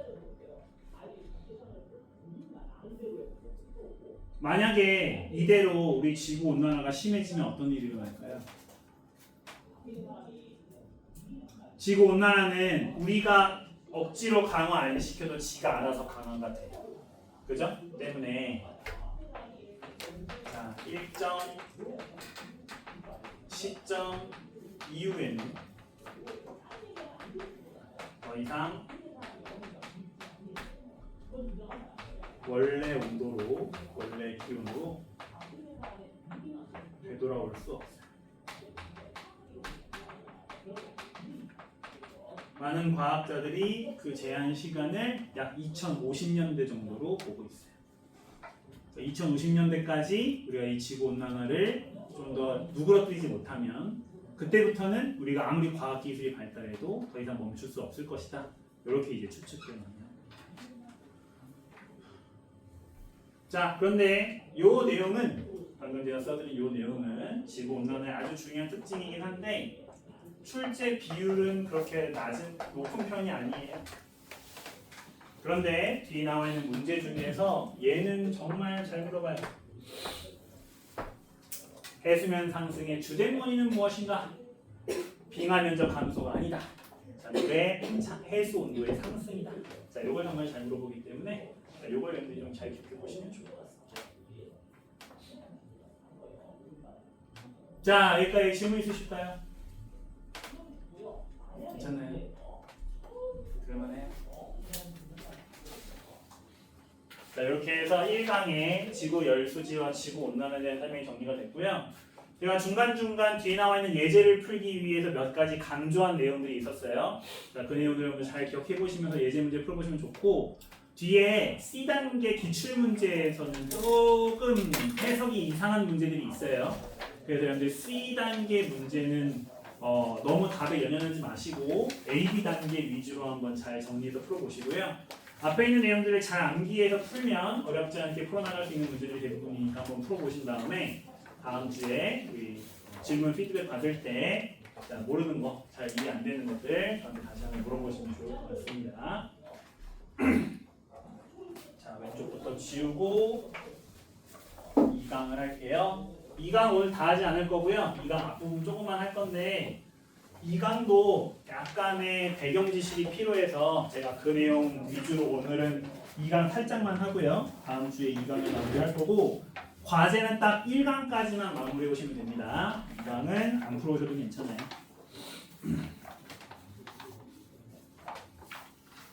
자, 2강의 엘니뇨와 사막화라는 단원인데, 자, 요 2강에서 오늘 첫 번째 내용만 할 건데요. 요 첫 번째 내용이 바로 자, 대기 대순환 이라는 내용이에요. 대기 대순환. 자, 대기 대순환을 보기 전에 우리 지구의 이제 부분적 특징을 봐야 돼요. 우리 지구 전체를 봤을 때는 아까부터 계속 얘기했지만 현재 무슨 상태냐면 현재 복사 평형 상태예요. 여러 번 얘기했던 것처럼 복사 평형 상태는 에너지의 흡수량과 에너지의 방출량이 같은 상태. 그렇죠? 이런 상태죠. 자, 이건 우리 지구 전체의 상상 똑같아요. 그런데 이 지구를 각 부분으로 보면 조금씩 얘기들이 이제 조금 달라요. 그렇죠? 자, 이번에는 지구를 어떻게 나눠서 볼 거냐면은 자, 이렇게 위도별로 볼 거예요. 그런데 위도가 뭔지 아시죠? 위도 뭔지 아시죠? 자, 지구의 정 가운데를 지나가는 가상의 선을 우리가 뭐라 불러요? 적도라고 부르죠. 그렇죠. 적도라고 불러요. 여기를 이제 위도 몇으로 보죠? 그렇죠. 0도로 보고요. 자, 이 적도와 지구 중심을 기준으로 각각의 위치를 이렇게 각도를 재서 표현을 하죠. 이게 위도고요. 그때 요 위도가 90도인 요 지점을 우리가 뭐라 부르죠? 다들 왜 본초 자오선을 알고 있지? 본초 자오선은 선이고요. 저는 여기 지점 얘기 물어봤어요. 극이죠, 극. 그죠? 네, 위도 90도인 이 지점을 극이라고 하죠. 그런데 위도 90도가 북쪽으로도 있고 남쪽으로도 있잖아요, 그죠? 우리는 이 북쪽의 극을 뭐라 불러요? 북극이라고 부르죠. 자, 위도 90도인데. 자, 남극도 위도 90도니까 둘이 구분해지기 위해서 뭐 붙여요? 북쪽으로 위도 90도다라고 해서 뒤에다가 이렇게 N 하나 붙여주죠. 뭐라고 읽으면 돼요? 북이 90도 이렇게 읽어줍니다. 자, 그런데 우리 지구가 이렇게 둥글잖아요, 그죠? 그래서 이 둥근 부분에 태양빛이 들어오면서 약간의 지역별 특징이 생기게 되죠. 자, 태양이 워낙 멀리 있기 때문에 태양빛은 거의 평행해요. 자, 그로 인해서 뭐가 달라지게 되죠? 바로 태양빛이 우리 지구의 각 지표면과 이루는 각도가 달라지게 돼요. 자, 요 각도를 뭐라 부르죠? 요 각도를 고도라고. 고도. 자, 우리 적도에 가까울수록 우리 위도가 어떻다고 얘기해요? 위도가 낮다라고 표현하죠, 그죠? 그래서 우리는 이 지역을 뭐라고 할 거냐면 저위도 지역 이렇게 부를 거예요, 그죠? 위도가 낮은 지역. 그러면 이 저위도 지역은 방금 제가 말한 고도가 어떤 특징을 갖게 되죠? 태양의 고도가 그렇죠, 크죠? 고도가 높다고 표현해요.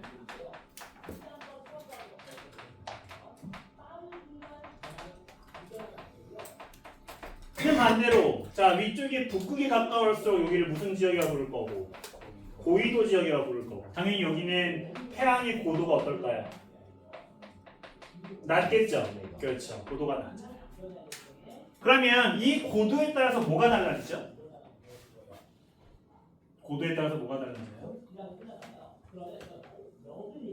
자, 여러분들 아주 쉽게 생각하면 여름과 겨울의 차이점이에요. 여러분들 여름과 겨울은 왜 생기죠? 빛에. 여름과 겨울은 왜 생기죠? 아주 쉽게 생각하면 여름은 낮이 길고요. 겨울은 밤이 길어요. 낮이 짧죠. 왜 이런 길고 짧음이 생기죠? 바로 태양이 얼마나 높이 뜨느냐 낮게 뜨느냐가 차이가 나기 때문에. 그죠? 자, 고도가 높은 지역은 태양이 길게 떠요. 태양이 길게 뜨면서 뭐가 달라지게 되냐면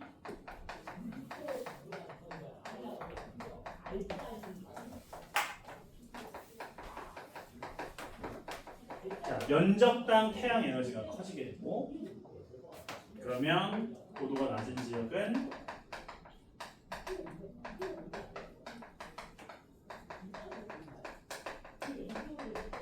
자, 이렇게 되겠죠?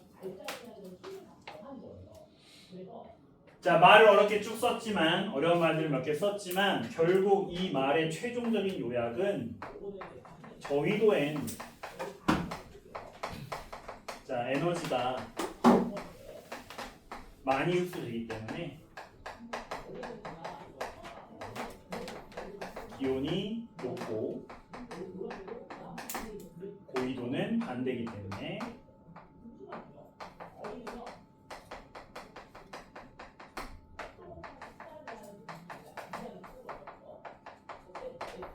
기온이 낮다 정도로 요약을 해볼 수 있어요.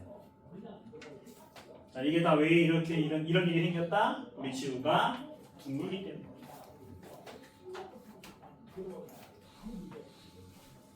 자, 이 그림보다 훨씬 중요한 그림을 제가 옆에다 그릴 거고요. 이 그림을 여러분들이 좀 잘 기억해 주세요. 자, X축에다가 위도, Y축에다가 에너지를 해서 그래프를 그릴 거예요. 이 그래프를 보실 때 주의할 점은 바로 밑에 있는 위도인데 꽤 많은 그래프들이 자 이렇게 정 가운데에다가 위도 0도를 둬요. 그 다음에 양쪽으로 갈수록 북이 90도, 남이 90도 자, 이렇게 그림을 그리는 경우가 많거든요. 자, 왼쪽에서부터 0으로 시작하는 게 아닌 그래프들이 많으니까 꼭 X축을 확인해 주셔야 됩니다. 자, 여기에서 그래프 두 개가 나와요. 자, 이런 그래프 하나와 자, 이런 그래프 하나, 자 이렇게 두 개의 그래프가 같이 그려져 있는 그림이 나오게 되는데요. 자, 방금 제가 Y축이 에너지라고 얘기했었죠? 자, 여기는 빨간색 그래프를 보게 되면은 이 에너지가 위도에 따라서 굉장히 급하게 변하고 있어요, 그죠? 자, 방금 얘기했던 것처럼 위도에 따라서 큰 에너지의 차이를 갖고 있는 바로 무엇에 대한 그래프? 태양 에너지에 대한 그래프가 이 빨간색 그래프예요. 그러면 비교적 완만한 그래프를 갖고 있는 이 초록색 그래프는 어떤 그래프일까요? 바로 얘는 우리 잠깐 얘기했었던 자, 지구에서 나가는 에너지, 지구 복사 에너지 그래프. 즉 빨간색 그래프는 에너지를 흡수하는 양에 대한 그래프, 초록색 그래프는 방출하는 양의 그래프.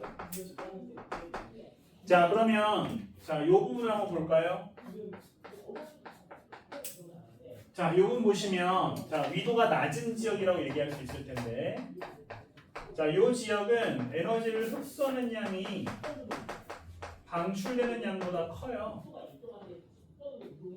당연히 우리 지구 입장에서 보면 에너지가 어떻게 되는 상태가 되겠어요? 에너지가 남는 상태가 되겠죠? 자, 이 상태를 자, 에너지 과잉 상태 이렇게 봅니다. 그러면 반대로 자, 고위도 지역, 북쪽과 남쪽의 고위도 지역을 보시게 되면 자, 이 지역은 반대로 흡수되는 양보다 방출되는 양이 큰 상태가 되기 때문에 자, 에너지가 그만큼 더 많이 나간다는 뜻이 되는 거고 여기는 에너지가 부족한 상태가 되겠죠. 여러분 강조했던 것처럼 우리 지구는 평형 상태를 유지해야 되거든요. 그러면 한쪽 에너지가 많고 한쪽 에너지가 적은 상태가 유지가 되면 돼요? 안 돼요? 당연히 안 되죠? 어떤 일이 일어나야 돼요? 여기서? 어떤 일이 일어나줘야 되죠? 당연히 남는 에너지가 어떻게 될 수 있어야 돼요?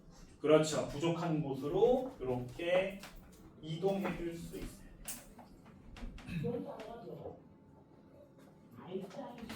자, 방금 제가 얘기했던 것처럼 저 위도는 에너지의 과잉 상태, 고 위도는 에너지의 부족 상태. 우리 지구의 위도별 에너지의 차이가 나는 이 상태를 에너지 불균형 상태라고 합니다. 에너지 불균형 상태. 당연히 에너지 불균형 상태가 계속되면 안 돼요. 그러면 반드시 뭐가 필요하죠? 이 불균형을 해소시켜줘야 돼요.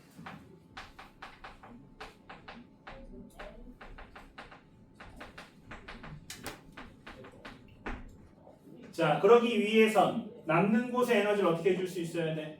부족한 곳으로 보내줄 수 있어야 되죠. 근데 에너지가 스스로 움직일 수는 없어, 그지? 에너지를 옮겨줄 수 있는 애가 필요해. 그렇지. 바로 우리 지구의 풍부한 물질들, 대기와 해수죠. 자, 이 에너지의 불균형을 해소, 즉 남는 에너지를 부족한 곳으로 보내주는 애가 바로 뭐다? 대기와 해수, 이것들의 순환이라는 거. 자, 대기와 해수의 순환, 이번 다운의 핵심 중에 하나고요. 자, 어떤 역할을 한다? 에너지의 불균형을 해소해준다. 에너지가 남는 쪽에서 부족한 곳으로 보내주는 역할을 한다. 자, 이걸 염두해 주십시오. 자, 위에 있는 두 그래프를 봤을 때, 자, 두 그래프가 만나는 점이 하나 있어요.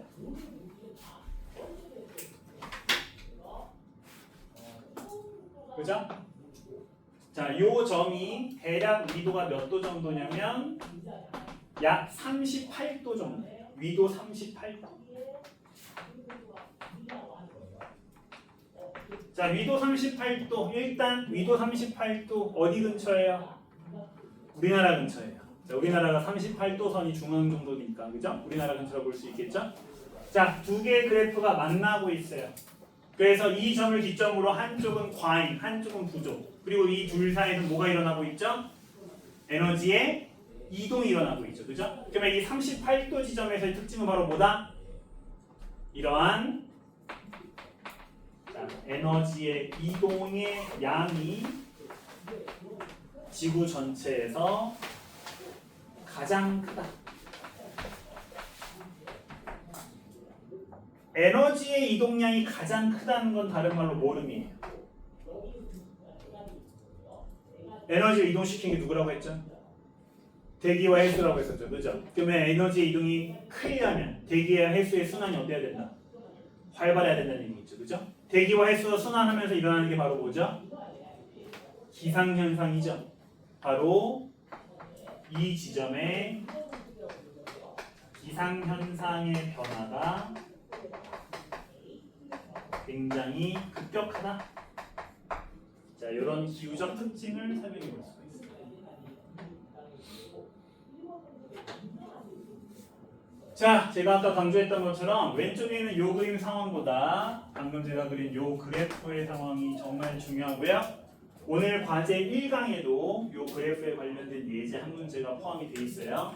자, 이 그래프에서 볼 수 있는 여러 가지 그래프의 특징과 특히 꽤 많은 문제집들에서 이 그래프의 종류, 태양 에너지와 지구 에너지를 선의 모양을 보고 구분할 수 있겠냐, 이 질문을 정말 잘 내는 편이기 때문에 자, 그래프의 대략적인 모양 기억해 주시고요. 그 다음에 에너지 불균형을 해소하는 것이 대기와 해수의 순환이다. 요거까지 정리해 보시면 좋을 것 같습니다.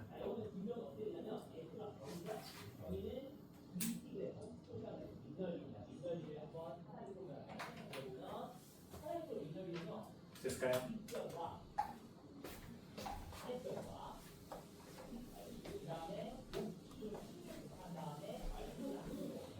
자, 그래서 방금 제가 얘기했던 대로 에너지의 불균을 해소하기 위해 대기와 해수의 순환이 일어나게 되고요. 우리는 그 중에서도 아주 대표적으로 잘 알려져 있는 대기 대순환 현상을 볼 건데, 물론 여러분들이 이제 공부를 많이 하셨으니까 알고 있는 분들이 많을 것 같긴 한데요. 우리 고등학교 지구과학, 특히 이 대기 관련된 내용들 중에서 여러분들 기본적으로 꼭 알고 있어야 될 몇 가지 내용들이 있기 때문에 그것부터 일단 좀 설명을 좀 드리도록 하겠습니다. 사실 여러분들 중학교 때 배웠던 것들이에요, 그렇죠? 우리 중학교 때 일단 뭐에 대해서 배운 적이 있었냐면은 대류라는 현상에 대해서 배운 적이 있었죠. 일단 우리 지구에서 일어나고 있는 대부분의 공기 움직임에서 핵심 중에 하나가 이 대류 현상이기 때문에 당연히 기억하고 있어야 됩니다. 자, 대류 어떤 현상이죠? 그렇죠. 자, 기본적으로는 밀도 차에 의한 물질의 이동 현상이고요.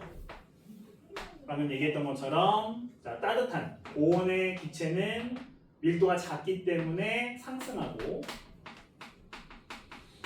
그 다음에 저온의 기체는 밀도가 크기 때문에 하강하는, 자, 이런 성질 때문에 일어나는 물질, 특히 대기의 순환 현상을 대류라고 하게 됩니다. 뭐 대기뿐만 아니라 이제 물에서도 당연히 잘 일어나지만 이번 단에서는 대기만 할 거니까. 특히 이 둘의 상관관계를 잘 정리해 보시면 좋은데요. 기본적으로 고온의 대기는 일반적으로 상승합니다. 저온의 대기는 일반적으로 하강해요. 하지만 제가 방금 무슨 표현을 썼냐면 일반적으로라는 표현을 썼어요. 제가 물리 강사잖아요. 2학년은 물리를 가르치는데 제가 물리를 가르치는 가장 큰 이유 중에 하나가 고등학교 물리는 규칙의 예외가 없거든요. 그 말은 무슨 뜻이냐면 제가 선택하지 않은 화생지는 어떻다. 규칙의 예외가 많아요. 그렇죠? 그래서 우리가 특히 이 지구과학, 이 통합과학 같은 이 객관식 문장형 문제들을 풀 때 항상 조심해야 될 것들이 바로 이런 구사들이죠. 일반적으로 무슨 뜻이에요? 대개랑 똑같은 뜻이죠? 그죠? 대부분은 성립해요. 근데 뭐가 있다? 성립하지 않는 경우가 있다는 거죠. 그래서 우리가 이 성립하지 않는 경우들을 항상 염두에 두고 이 말을 써야 된다는 거예요. 그렇죠? 그래서 고온의 기체는 대부분 상승합니다. 저온은 대부분 하강해요. 안 그런 경우가 있다. 이렇게 정리해 보시면 돼요. 그와 함께 여러분들이 예전에 뭘 배운 적이 있었냐면은 기압이라는 걸 배운 적이 있었어요. 기압이 뭐죠? 공기의 압력이죠. 대기가 얼마나 우리를 누르고 있느냐라고 하는 기압이. 자, 그리고 고기압인 지역과 저기압이라는 지역에 대해서도 배운 적이 있었죠. 고기압은 무슨 뜻이죠? 주변보다 기압이 높다는 뜻이요. 저기압은 기압이 왜 높아요? 이 지역은 왜 높았죠? 자, 이거 여러분들 안 적어도 돼요. 기압이라고 하는 건 우리 머리 위에 있는 공기 기둥이 우리를 누르는 힘에 가까워요. 그렇죠? 당연히 이 머리 위에 있는 공기가 더 많으면 많을수록 어떻게 될까요? 기압이 높아질 거예요. 그렇죠? 그런데 같은 높이에 있어도 누구는 더 큰 기압을 받을 수도 있고 누구는 작은 기압을 받을 수도 있어요. 왜? 바로 요 안에 있는 공기의 움직임 때문에. 당연히 똑같은 기둥이 아니라 한쪽 기둥에서는 공기가 아래로 내려오고 있고요. 한쪽 기둥에서는 공기가 위로 올라가고 있어. 누가 더 누르는 힘이 셀까? 그렇죠. 얘가 더 세겠죠. 고기압과 저기압은 내가 어느 높이에 있는지도 중요하지만 같은 높이에서는 공기의 움직임이 중요하다. 그렇죠? 자, 고기압은 공기가 어떻게 움직이는? 그렇죠. 아래로 내려오는 지역이에요. 반대로 저기압인 지역은요? 그렇죠.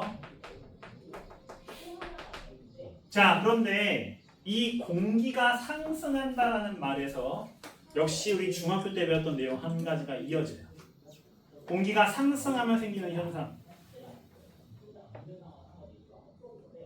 공기가 갑자기 상승을 하게 되면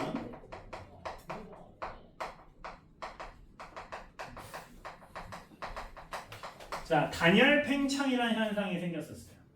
이 말을 배운 친구도 있고 안 배운 친구도 있을 텐데, 자, 그런 일이 일어나면 어떤 일이 일어난다? 이 공기의 기온이 뚝 떨어지게 되고, 그러면 그 안에 있는 수증기가 뭘로 변하는?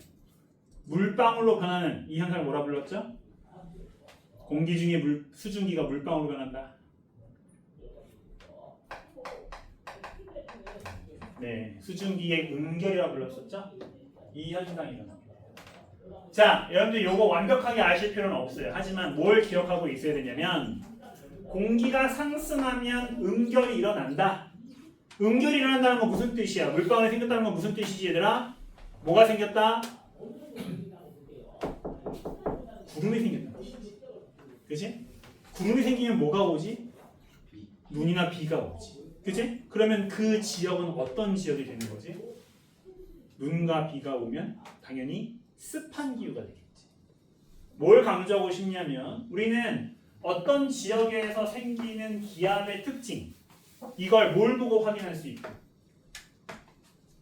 공기의 움직임을 통해서 확인할 수 있고 더 나아가서 이걸 통해 무엇을 알 수 있다? 그 지역의 기후적 특징을 알 수 있다는 거예요. 공기가 주로 하강하는 지역은 구름이 잘 생겨 안 생겨? 안 생기겠지. 그럼 이 지역은 어떤 기후가 만들어질까? 그렇지. 그치? 반대로 공기가 자주 상승하는 지역은 구름이 잘 만들어질 테니 뭐가 어떤 기후가 만들어질까? 자, 이렇게 공기의 움직임은 그 지역의 기후적 특징을 결정하는 아주 중요한 원인이라고. 물론 현 교육과정에서 이 내용이 많이 약화됐기 때문에 여러분들 학교들에서는 이걸 다루지 않을 수도 있지만 예전에는 이 내용이 이번 강의에서 절대로 빼질 수 없는 내용이었거든요. 자, 그렇기 때문에 자, 머릿속에 요거 자, 항상 머릿속에 기억해 두면서 필요할 때 꺼내 쓸 수 있도록 해주시면 좋아요. 여러 번 강조해드렸지만 여러 번 강조 안 했죠? 저는 처음 시작할 때 강조했지만 통합과학은 최대한 넓게 알고 있는 게 좋아요. 넓고 깊으면 너무 좋겠지만 사실 그러면 공부할 게 너무 많죠? 그러면 좁고 깊은 거랑 넓고 얕은 것 중에서 뭐가 낫다? 넓고 얕은 게 좋아요. 최대한 다양하게 서로 연결되는 내용들을 알고 있으시면 공부를 할 때 훨씬 도움이 되고요. 문제를 풀 때도 도움이 되니까 조금 피곤하더라도 이렇게 외울 게 많아 생각할 수 없는데 조금 피곤하더라도 이런 내용들을 잘 정리를 해보시면 좋습니다.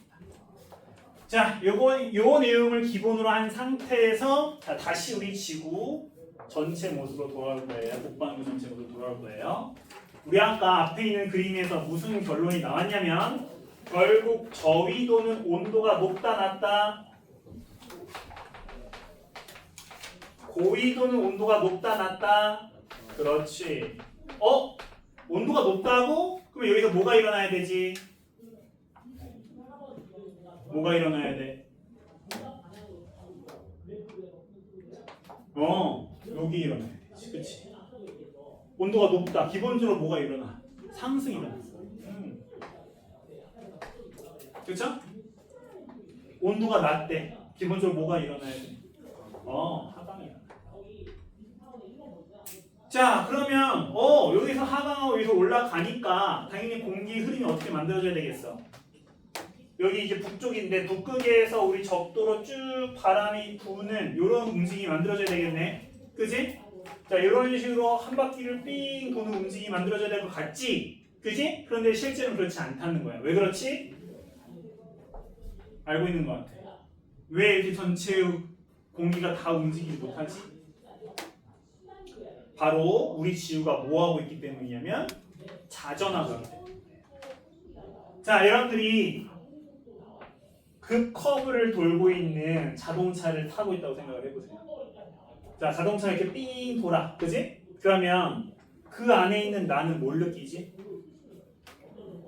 바깥으로 쫙 밀리는 힘을 받게 돼요. 그죠? 이걸 이제 물리에서 어려운 말로는 관성력이라고 말을 하고 여러분들 아마 원심력이라는 말로 많이 들어보셨을 거예요.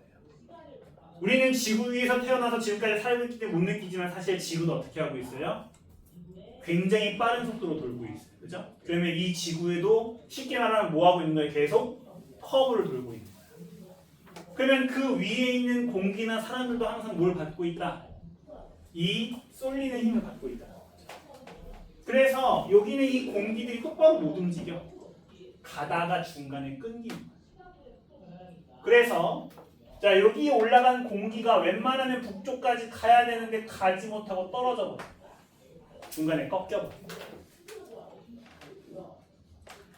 마찬가지로 고위도에서도 내려왔던 공기가 적도까지 가야 되는데 가지 못하고 중간에 끊겨 버려.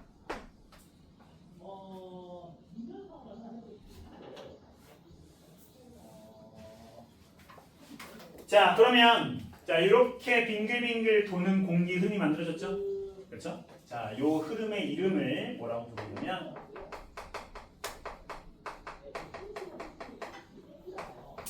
헤들리 순환이라고 부르고요. 위쪽에서 돌고 있는 요 순환의 이름을 극순환이라고 부릅니다.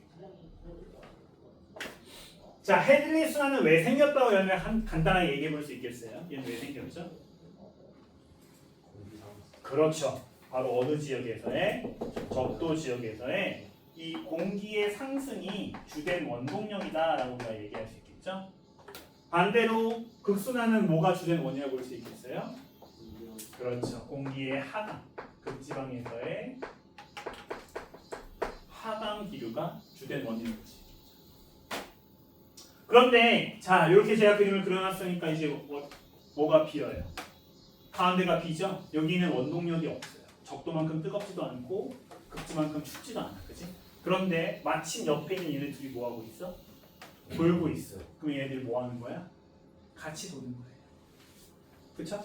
그래서 여기서 같이 내려오고 여기서 같이 올라가는 자 이런 가운데에 순환이 생깁니다. 얘는 왜 도는 거야? 얘는 왜 도는 거지? 얘네 둘처럼 어떤 원동력이 있니? 아니지. 옆에 있는 애들이 도니까 도. 자, 이 순환의 이름을 자, 페렐 순환이라고 부릅니다. 페렐. 자, 여기를 딴 데 볼 필요 없어요. 딱 한 군데만 보시면 돼요. 여기에서 딱 어디만 보시면 되냐면 여기만 보시면 돼요. 자, 대략 위도 30도 근처예요. 위도 30도 근처. 그죠? 자, 위도 30도면 적도만큼은 아니어도 날씨가 제법 따뜻한 곳이죠? 그런데 여기에서의 공기 흐름 봐보세요. 어떻게 움직이고 있죠? 위에서 내려오고 있죠. 그죠? 제가 아까 강조했던 것처럼 따뜻한 공기는 되게 상승하긴 하지만 항상 그런 건 아니다라고 얘기했었죠.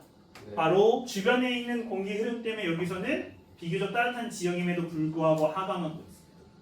그런데 하강 기류가 만들어졌네, 그지? 이 지역에 이 하강 기류가 만들어졌기 때문에 이 30도 근처는 어떤 기후적 특징을 가질 수밖에 없다. 건조한 기후적 특징을 가질 수밖에 없다. 바로 이 위도 30도는 우리 지구에서도 가장 건조한 기후를 갖고 있는 지역이다. 자, 이렇게 우리가 얘기합니다. 예전 교육 과정에서는 각 위도별 기후적 특징을 모두 따졌지만 우리 이번 교육 과정에서는 딱 얘만 기억하셔도 괜찮아요. 자, 하강 기류가 계속해서 만들어지는 위도 30도 근처에서는 되게 건조한 기류가 만들어진다. 여기까지 이해되셨나요? 네. 네. 위도 8도 차이면 큰 건가요? 위도 8도 차이는 그렇게 크진 않아요. 근데 왜 우리나라는 건조기가 아니에요? 우리나라는 생각보다 건조 기후가 맞아요. 우리나라는 대표적인 대륙성 기후의 특징을 갖고 있어요. 그죠? 여름에 비가 많이 오긴 하는데 그 여름에 비가 많이 오는 이유는 우리나라가 이 기후대가 아니라서가 아니라 바다에 붙어있기 때문에. 그죠? 이 건조 기후대의 가장 중요한 특징은 바로 뭐냐면 여름에 개 덥고 겨울에 개 춥다는 거예요.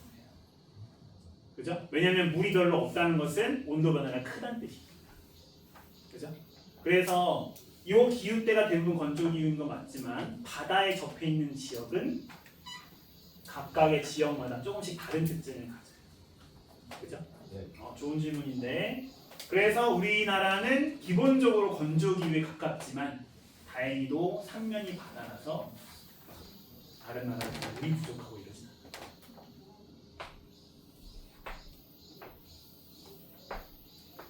자, 요거만 하고 마무리할게요. 방금 제가 얘기했었던 요 세 가지 순항에 따라서 자, 각 위로대별로 특별한 바람들이 붑니다. 자, 요 바람 이름들은 꼭 암기를 해주셔야 돼요. 자, 헤드릭 순환 보시면 우리 입장에서 부는 바람을 느끼는 거야, 그지? 그러면 내가 여기 서 있다고 생각을 해보면 바람이 요렇게, 그지? 근데 너희들 요런 거 얘기할 때 아래로라는 표현 쓰면 안 된다. 알겠지? 자, 얘는 뭐라고 표현해야 돼? 북쪽에서 남쪽 이렇게 표현을 쓰는 거야. 그러면 나는 기본적으로 바람이 북쪽에서 남쪽으로 지나가야 되지. 그런데 아까 내가 뭐라고 했어? 이 바람이 쏠리는 힘을 받고 있다고 했지, 그지? 그래서 얘가 똑바로 불지 못하고 어떻게 분다? 요렇게 꺾여서 부는 거야. 알겠니? 자, 이 바람을 너무 삐뚤어졌다. 자, 이 바람의 이름을 뭐라고 부르냐면 자, 무역풍이라고 해요. 자, 실제로 이름의 어원이 뭐야? 무역선들이 타던 바람이야. 영어로 진짜 트레이드 윈드야. 그지? 그래서 예전에 대항해 시대 때 많은 배들이 요 바람을 탔다고 해서 이름이 알겠지?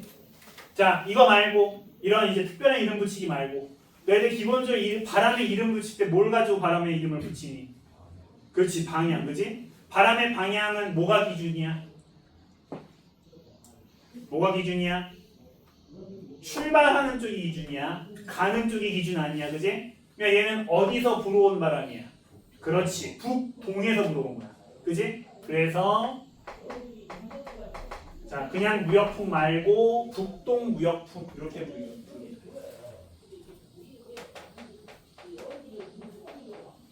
자, 우리나라가 포함되어 있으니까 여기 중간 되게 중요해, 그렇지? 자, 이 중간은 반대로 어떻게 바람이 불고 있어?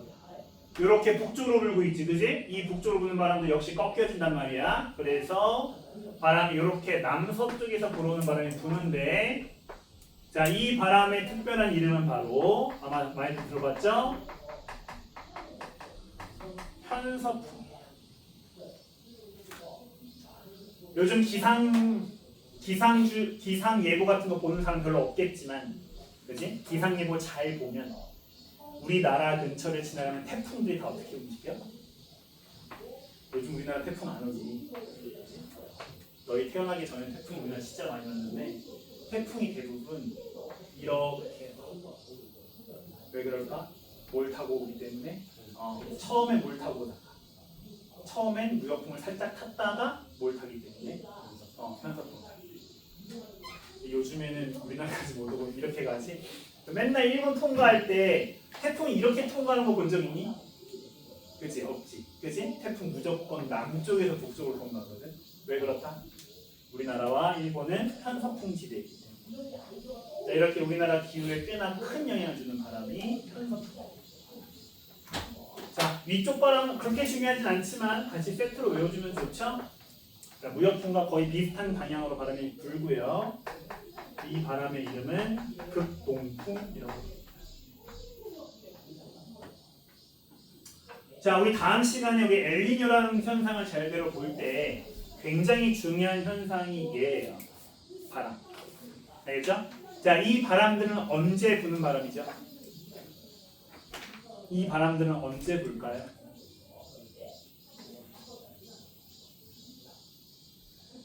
얘들아, 이 순항이 멈출까 안 멈출까? 안 멈춰. 이 바람들은 언제 부는 바람이야? 1년 내내 불어.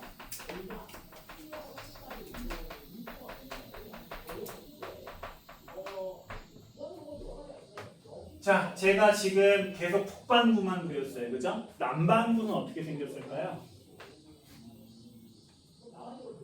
다를 게 있겠니? 다를 거 없겠지, 그지? 바로 우리 북반구는 어떤 관계? 그대로 대칭 관계예요. 그대로 대칭 관계. 알겠죠? 그러니까 여러분들이 직접 그려볼 수 있어요. 그냥 얘를 뒤집어서 그립니다. 이렇게 올라오고 이렇게 움직여서 이렇게 돌아옵니다. 이름도 똑같이 뭐가 돼? 그렇지, 똑같이 해둘이 있어야 돼. 바람도 어떻게 돼야 된다. 얘랑 어떻게 그려야 돼? 그렇지, 대칭으로 그려야 되지. 이렇게 그려. 그지? 그래서 무역풍 앞에다 붙여놓은 거예요. 왜? 얘도 이름이 뭐니까? 대칭이라고 했잖아, 그지? 얘도 이름이 무역풍이야. 헷갈리잖아, 그지? 그러니까 야, 위쪽에서 부르는 건 뭐라고 부르고 복동이라고 부르고 얘는 뭐라고 불러야 되겠어? 그렇지, 그지? 그래서 앞에다 이렇게 살짝 붙여놓은 거야. 대칭이라서 얘네들은 어차피 떨어져 있으니까 둘 다 편서풍에도 상관없는데 얘네들 붙어있잖아, 그지? 헷갈리니까 위쪽 걸 북동 무역풍, 남쪽 걸 남동 무역풍으로 부르자, 이렇게 우리가 약속하는 거지. 그래서 이 순환은 북반구와 남반구가 대칭의 관계를 갖고 다음 시간에 이어서 하겠지만 이 바람은 해수의 움직임, 즉 해류에 굉장히 큰 영향을 주는 현상이니까 여러분들 학교들에서 이 내용을 얼마나 자세하게 사용할지 모르겠지만요, 적어도 바람 이름, 위도 30도의 기후적 특징, 자, 이 두 가지만이라도 반드시 정리하고 넘어갈 수 있으면 좋을 것 같습니다. 여러분들 근데 요즘에 2학년 선택과목으로 지구과학 잘 안 하니까 지구과학을 2학년 때 배울 가능성이 낮긴 한데 나중에 지구과학을 혹시라도 배우게 되면 그 지구과학에서도 꽤 중요하게 다루는 파트들 중에 하나이기 때문에 미리 잘 정리해 주시면 도움이 될 거예요. 이해되셨죠? 자, 오늘 이 정도까지 할 거고요. 다음 시간 과제는 1강 그리고 그 숙제 제출하는 밴드는 최대한 빨리 가입을 해주시면 좋겠고 질문 같은 거 있으시면 언제든지 질문해 주시고요. 네, 우리나라의 편서풍이 뭐예요? 그럼요. 계절풍인가? 아, 그렇지. 편서풍만 부는 게 아니니까 우리가 항상 편서풍만 느낄 수가 없어요.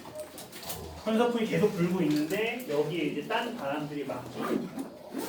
근데 기본적으로는 계속 이 바람이 불고 있고, 그래서 규모가 큰 기상 현상들은 대부분 뭘 따라서 움직여? 그렇죠. 편서풍.